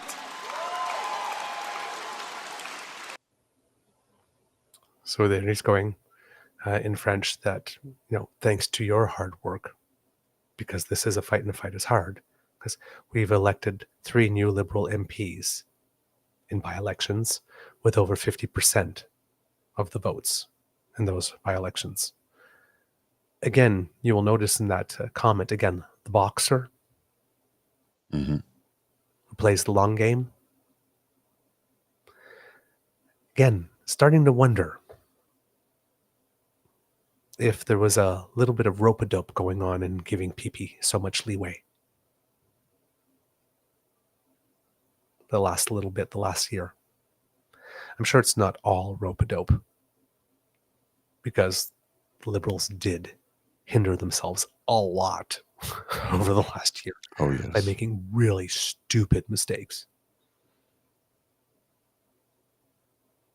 But again, everything the Prime Minister said in that little bit was true. It's verifiable. You can go back and look at the recorded votes. You can go back and look at clips of the leader of the opposition saying what it is he's claiming to believe in. Because I don't believe a word that comes out of his mouth. Everything is posing with him. There is not a thing that's authentic about him except for his dickish personality.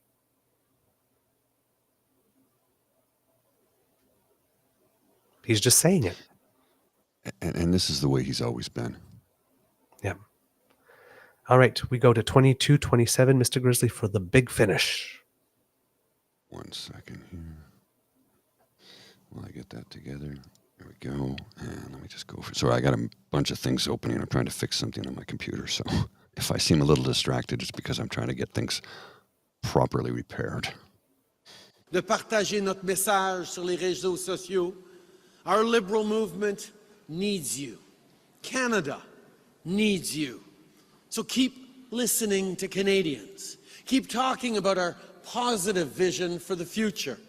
Continuez de parler de la classe moyenne et de tous ceux qui travaillent fort pour en faire partie. Continuez de parler de démocratie, de liberté, de justice.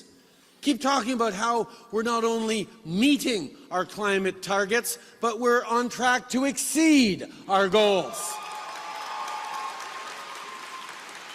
Keep talking about growing the strong economy from the middle out and the bottom up, like what we're doing in St. Thomas, Bridgewater, Fort Saskatchewan, Maple Ridge, and right across the country. Let's keep reminding people that even though we have a lot of work to do, Canada is not broken.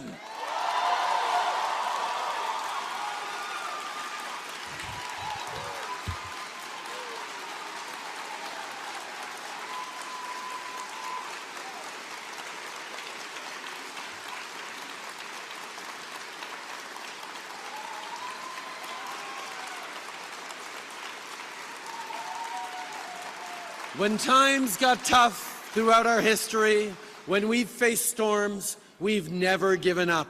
We've rolled up our sleeves, redoubled our efforts, and turned challenges into opportunities. My friends, another year is ending, but the fight for progress continues. Canada is the very best country in the world. Let's keep working to make it even better. Merci, mes amis. Thank you so much. Joyeuses fêtes! Happy holidays!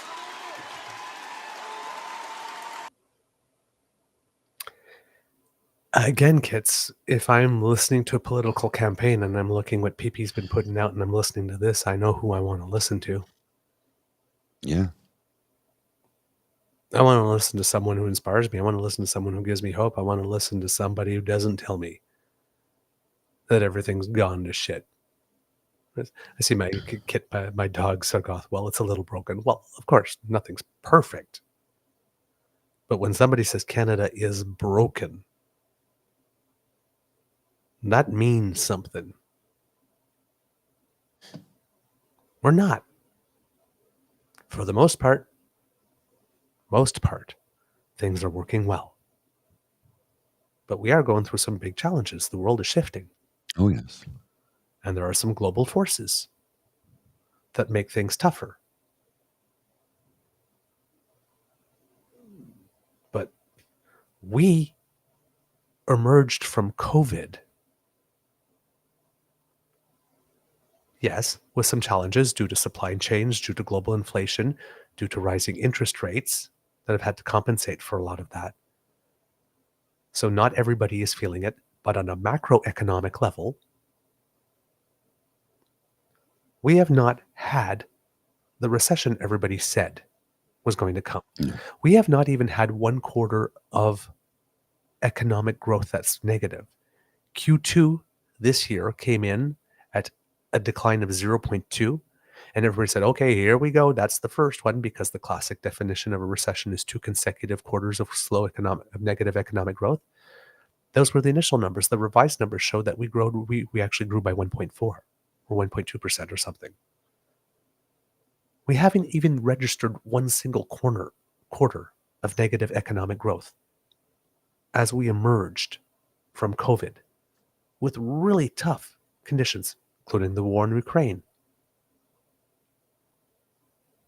And if we remember the previous government that we had when we got through the 2008 crash, they sent us into a second small recession because they cut things too quickly against the advice of all the economists. And the prime minister then was dubbing himself as a trained economist. We've got the guy that the conservatives are laughing at saying, oh, we don't care about monetary policy, which was not what he said. He said it's not the government's job to handle monetary policy, so they don't spend that much time thinking about it because that's in the hands of the Bank of Canada and the Board of Governors there. And we haven't hit a recession going through the worst economic, by far, stress that we've seen in over 100 years.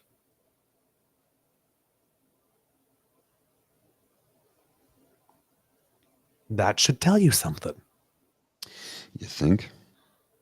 And when the Prime Minister's talking about the emission targets, because I found the article while this was going on, it's from the CBC on December 10th. Emission projections show Canada on track to achieve interim climate target. The numbers also indicate Canada is getting closer to its 2030 climate goal. The latest emissions projection data suggests Canada is on track to achieve its interim climate target and is getting closer to achieving its 2030 climate goal.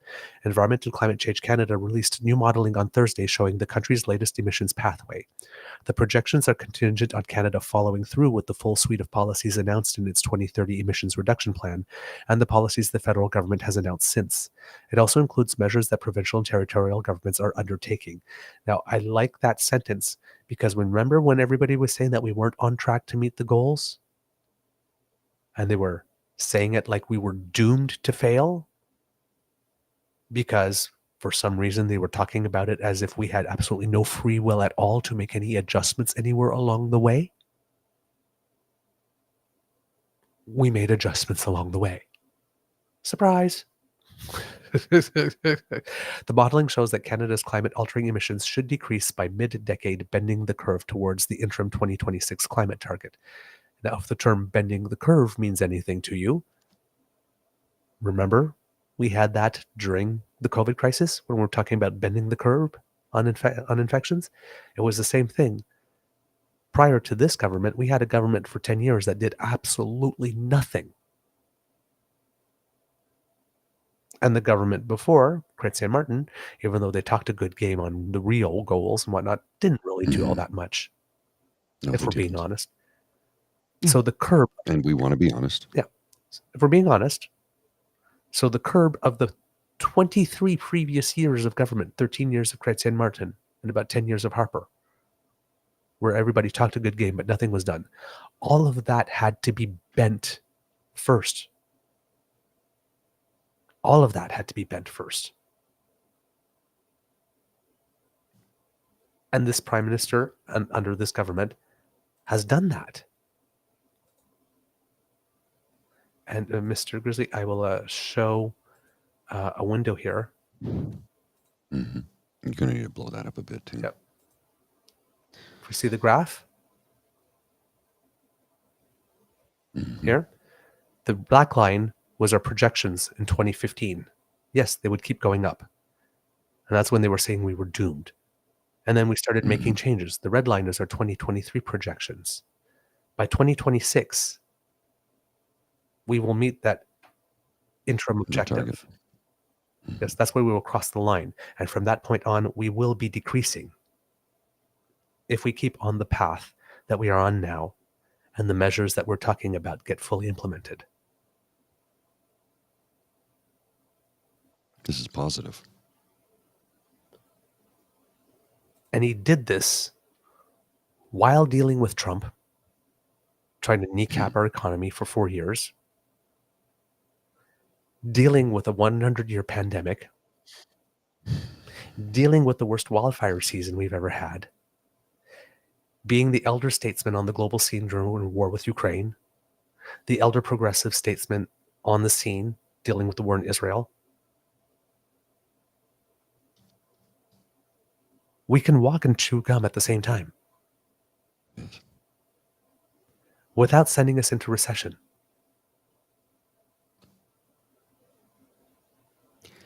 Now, I And the know, budget will balance itself. yeah, now, a lot of it doesn't matter to people who still do not have clean drinking water, Hmm. the 4% of reserves who still don't have it, and for the people who are struggling right now because interest rates went sky high and people who are having trouble finding a home. None of that is going to matter to them because they are living through struggles right now, and their struggles are very real. But for the rest of us who have a minimum of comfort and who can get by, even though things are a little tighter, oh, well, it's time for a change. Change to what? Not meeting those goals? Not having a macroeconomic situation that is poised to help everybody with the microeconomic struggles that they have? When we're talking about the childcare, right, the initial goal was reduction of 50% of costs and eventually getting to $10 a day. There's 5 jurisdictions where they're already at $10 a day. Yes. They've gotten ahead. PEI is below $10 now, I think, isn't it? Or just hit $10 just the other day. These are real things. A 22% reduction in child poverty. Well, so to that, the $10 a day daycare, one of our shorts the other day had talked about $10 a day daycare and how it's benefiting, millions of Canadians. And somebody says, who the hell pays for $10 for daycare? And I was like, millions of Canadians, thanks to a program brought about by the federal government. So it turns out it was somebody, a MAGA American. So, it's Yep. that person has already made up their mind and won't listen to truth or facts or figures or anything that's even reasonable that you could prove to them how, this is a real thing. But anyway. Yep. I see kids and my dogs are goth here. Mortgage is up $650 or so a month. I feel it like a gut punch. Kids, Ozzy, my mortgage is up for renewal in August. I'm nervous. Yes, and there's a lot of people that are going to be feeling that crunch when they renew. My dogs are goth. I'm feeling it. With you too. My when we moved in here 2 years ago, my mortgage was less than $900 a month. Now it's more than $1,400. That's a big jump. I mean, you can afford it, but still. I'm feeling it. Yeah. Well, I got stress test at 5% higher. Right at the time. So you can make it work, but you don't want to. I don't want. I would rather have that extra $600 a month to go to restaurants, pay for vacation, pay down the mortgage faster. Actually put it back into the economy instead of just into a banker's pocket. Absolutely. I would love that. It's not the world we live in. Yeah. And we're not unique in this situation. Right? These are global pressures, these are global stressors. But imagine how much worse that would be if we were in a recession on top of that. Mm-hmm. If we weren't the country that was attracting the third most foreign investment. If we weren't trying to diversify our economy to bring in electrical battery plants. They're going to be the jobs of the future. If we weren't covering childcare, if we weren't covering dental care.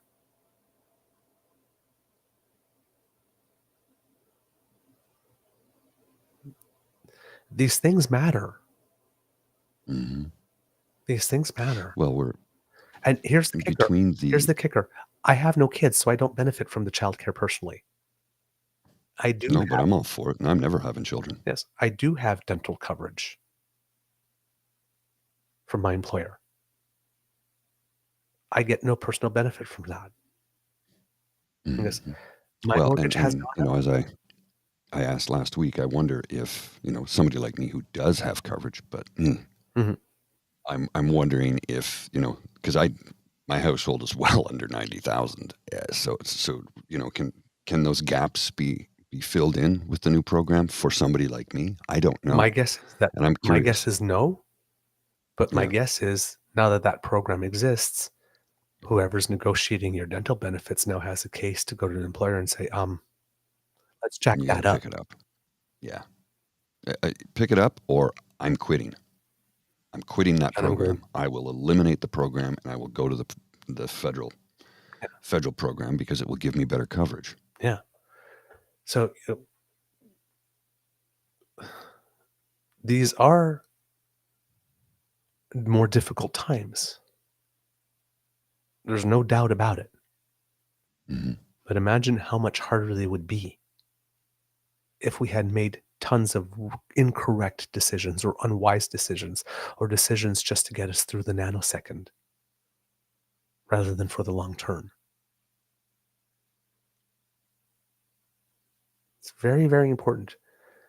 In politics, people rarely will present to you the counterfactual. Things are terrible now. Yeah, but what if we hadn't? What if we don't? What would happen then? Especially if they don't have a point to make. And it's not in their interest to talk about the counterfactual. But always remember that, kids, when you're talking about political literacy, when you're talking about media literacy. Always ask yourself the question, but what if we didn't? Mm-hmm. What if we did take Pierre's policy over Trudeau's? Where would we be?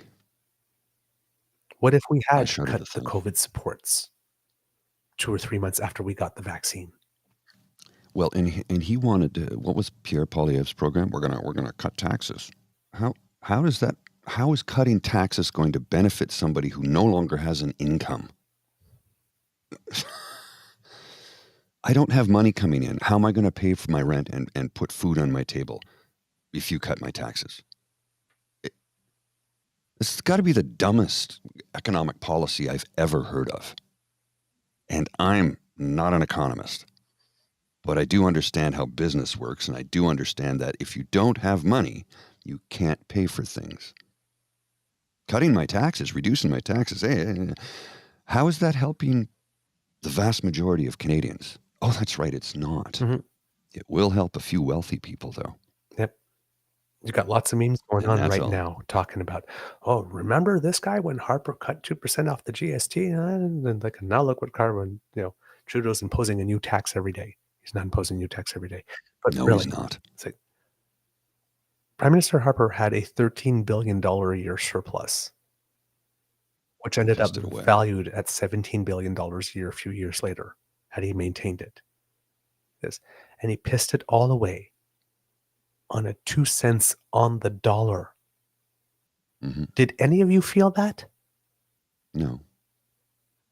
No, actually, I did feel some negative effects of his spending and his economy and his economic forecasting, because He added $107 billion to the debt during his term.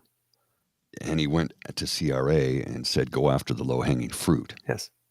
So those of us who cannot defend ourselves against a big government entity, not to mention the fact that a lot of times the stuff they came after us with was absolute horseshit.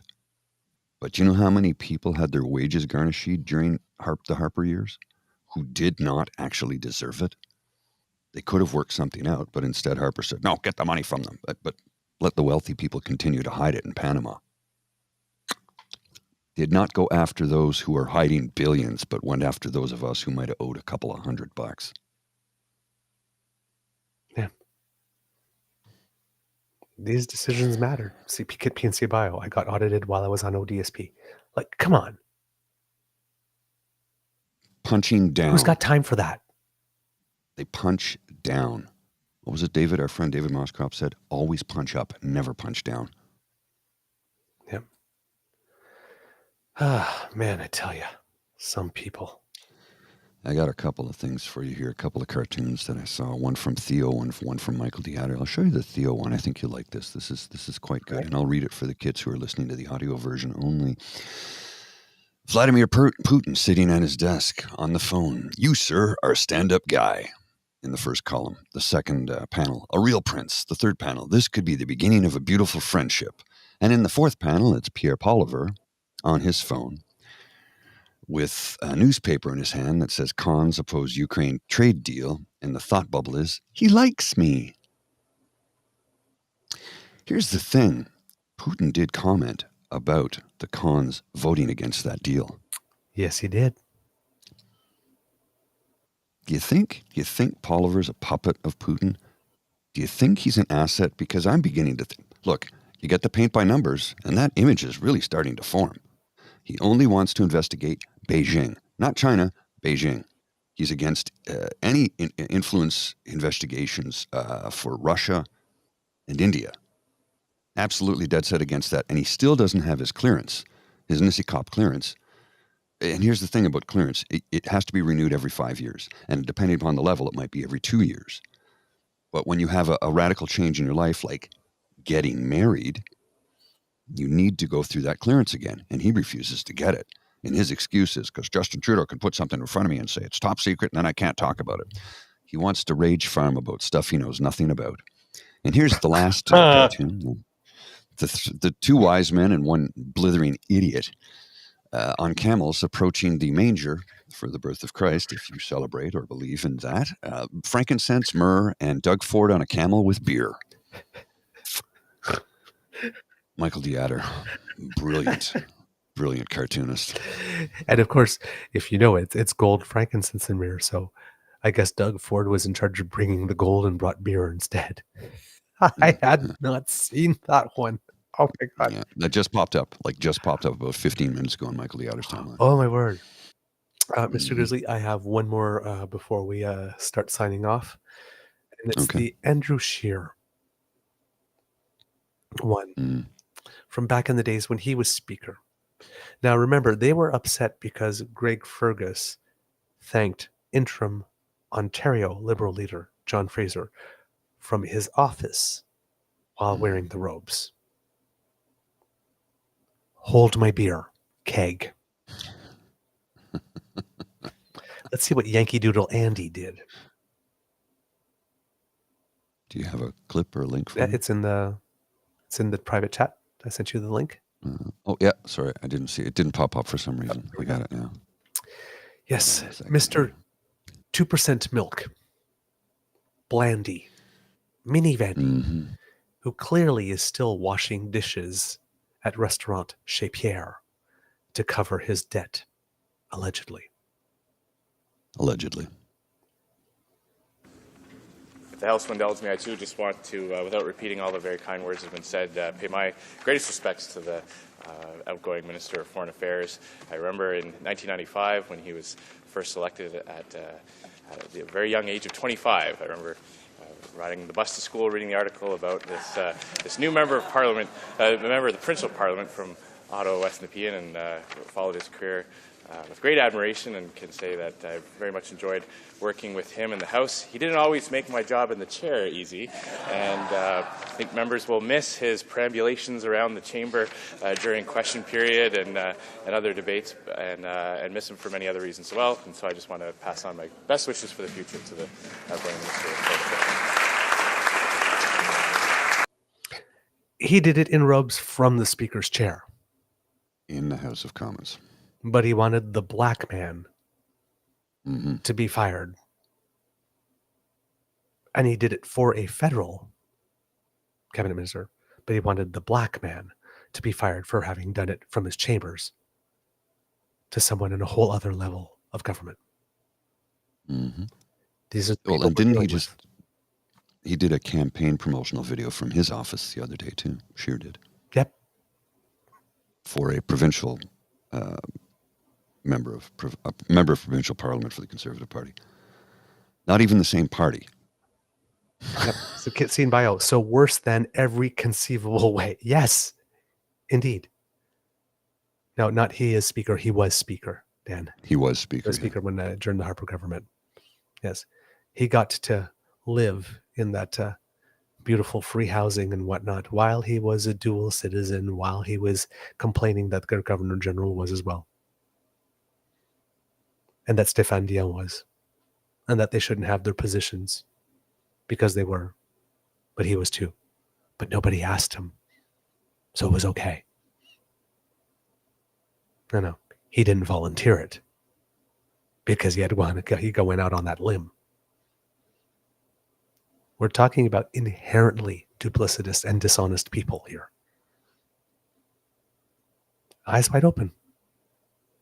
Eyes wide open. Mr. Grizzly, do we have a show? We do indeed, sir. All right, kits and cubs. Thank you for joining us this morning for the Daily Beaver Morning Show. We love making this for you. We really do. And you know what? As rough as I was when I started the show, I'm feeling better now. Well, that's good. My mood is much better. That's good. I'm happy. That's I good. shared like some to hear laughs. Got to share a little bit of my problems with you. Thank you for indulging me. I typically don't do that very much on the show. But you've allowed that. And the love you gave meant a lot. And so you guys put a little bit of sunshine in my day, and that helped. And I'm going to be taking that with me throughout the day. So, and I'm sure that a couple of other people's days will be better for it. Because an unhappy beaver makes, well, more likely to make people around him unhappy as well. So thank you for the love. Thank you for the love. Because sharing is caring. If you wanted to say something, Mr. Grizzly, please jump in. I'll save it for my words of wisdom. Okay. Because sharing is caring. Oh, lots of people scanning the QR codes. Lovely. Thank you so much. Yes, I just needed a dose of damn, fam. You're right, Kid Saucy. You're right. You're right. Can't go around it. Got to go through it. Just face it head on. The fastest way through your troubles is through it. Not trying to avoid it, not trying to make them go away, just through it. Dive in head first. Head first. Put your head down. Keep your values and your priorities straight.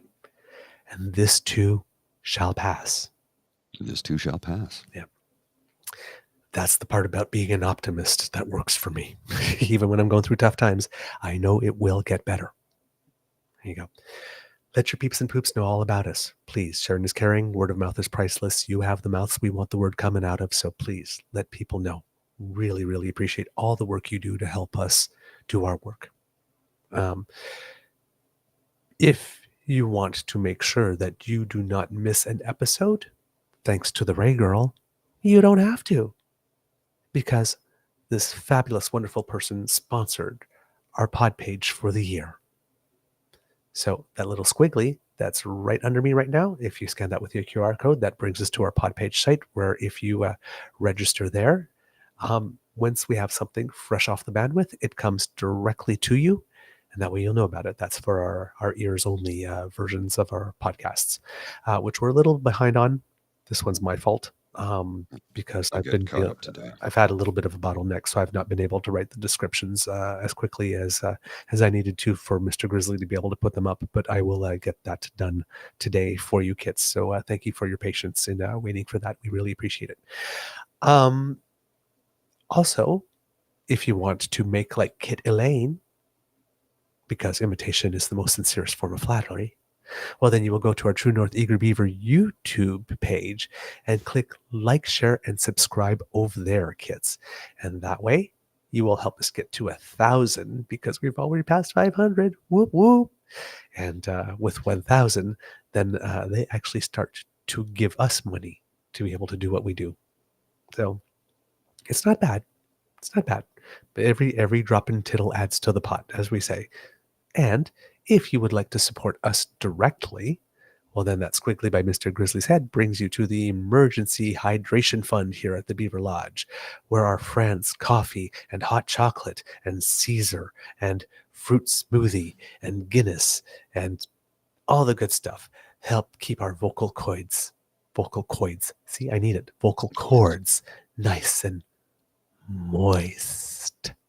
And let's not forget Wishful Son, who took care of us on Saturday. Yes. Well, we had the PubCast. Wishful Son picked up our tab. I still am blown away by that. Yes. Just absolutely blown away by it. Thank you very much. We're so honored. Our 3 favorite words, other than like, share, subscribe, were free beer today. And on that day, we got free beer. We got free beer. Does life get better? No, it doesn't, kids. It doesn't. It doesn't get better than we're with in the company of the damn fam. But if you would like to subscribe there, only after you've bought your gifts, Only after you've done something for yourself, and only after you've done a little something for the world. If you have a little extra over for us, please, we would be very happy to receive it. But only after you've taken care of all the other stuff. All right? 'Tis the season to be generous. So if there's people that have greater need than we do. Okay? Yes. Very important. Because democracy is something that you do, write those letters to your MPs, your MPPs, your MLAs, your senators, members of your media. If they're not covering something that you feel needs to be covered, if they're not addressing something that needs to be addressed, if you are as incensed as we are that the Conservatives are not supporting a national food school program for kids, write a letter, handwritten, send it. Better yet, pick up a phone, ask for a meeting, or go to the constituency office and ask for a meeting. I'm here to see my elected representative. We need to have a talk. We need to give a little performance review here.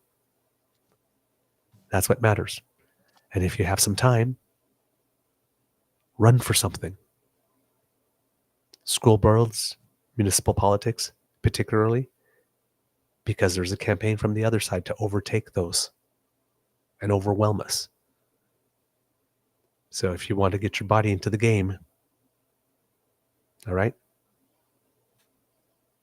we need it. It's not a spectator sport. All right, get your XBB shots. Keep our hospitals unclogged. I'm seeing the numbers going on Twitter. There's lots of stuff going on. So let's make sure that the hospitals are there for the people who need them, the most vulnerable, and those among us who are in emergency situations, so that we don't have to wait as long as we are. And of course, the Red Cross is still looking for donations because a lot of Canadians have gone through a lot of things this summer and need your help. We've had tornadoes, we've had floods, we've had fire.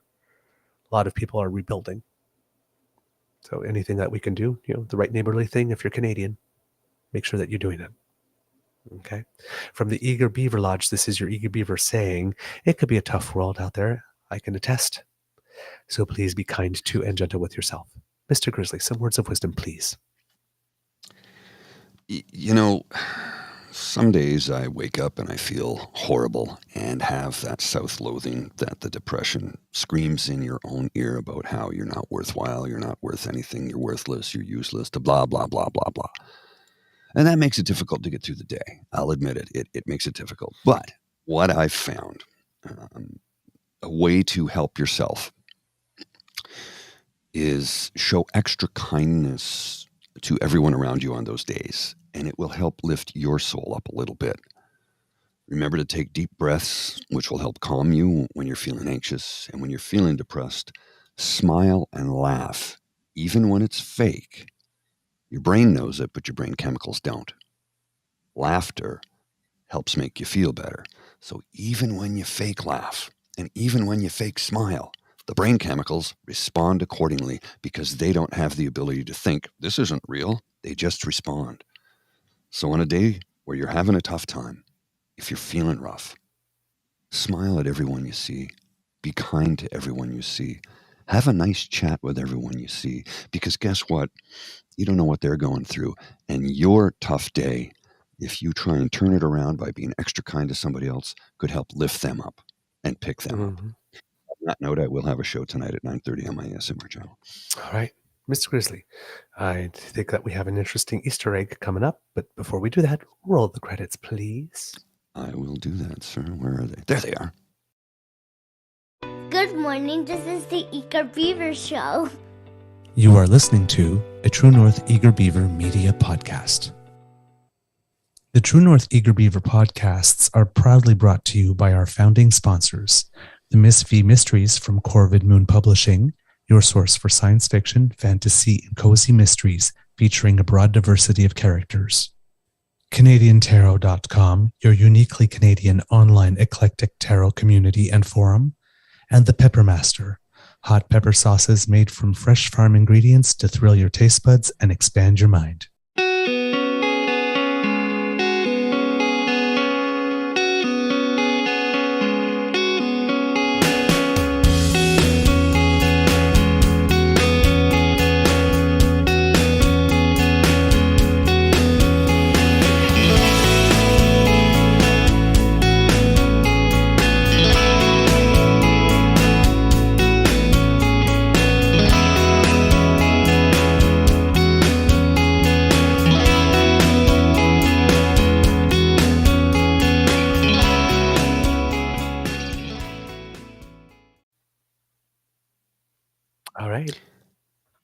have Easter a little, Bunny. Show us what we got. little Easter egg. It's 1 minute and 58 seconds from a good friend of ours. I think you'll enjoy this because I know I do. Let me just bring this right up here on the screen. So just found out that our Canada Proud lawsuit fundraiser, Canada Proud, sued us for $200,000 for embarrassing them. Still makes me laugh. But it's a weird lawsuit. And stands to damage us if we don't service this properly. But it's also an opportunity to get some information about how Canada Proud works, how misinformation works. And so they sent a letter to my lawyer basically saying, we don't like Dean's fundraiser. We don't like the bad PR. Let's hurry this up. So what does that do? Gives us an opportunity to look at how Canada Proud works through the process of discovery. That's what happens in court cases. So we're going to have a look at, hopefully, communications, receipts, ledgers, donations, finances. And they opened the door. So why don't we all walk through it together?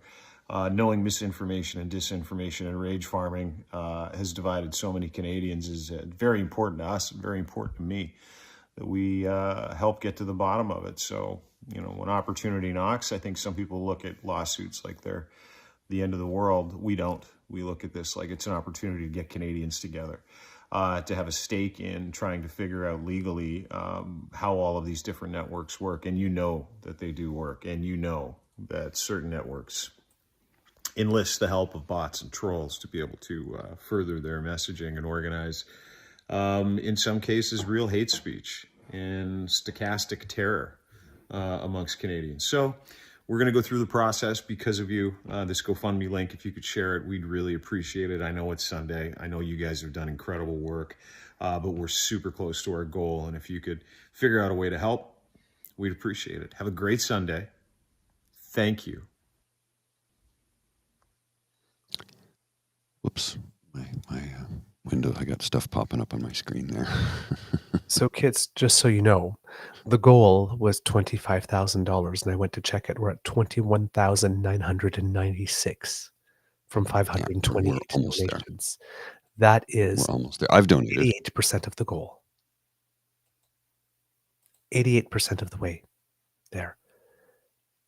Yes. And for some reason, if they are sending letters saying, we don't like what you're doing, we need to speed this up, I have a feeling, I don't know why, but I just have a feeling that when we get to discovery, they may decide to, no, let's forget the whole thing.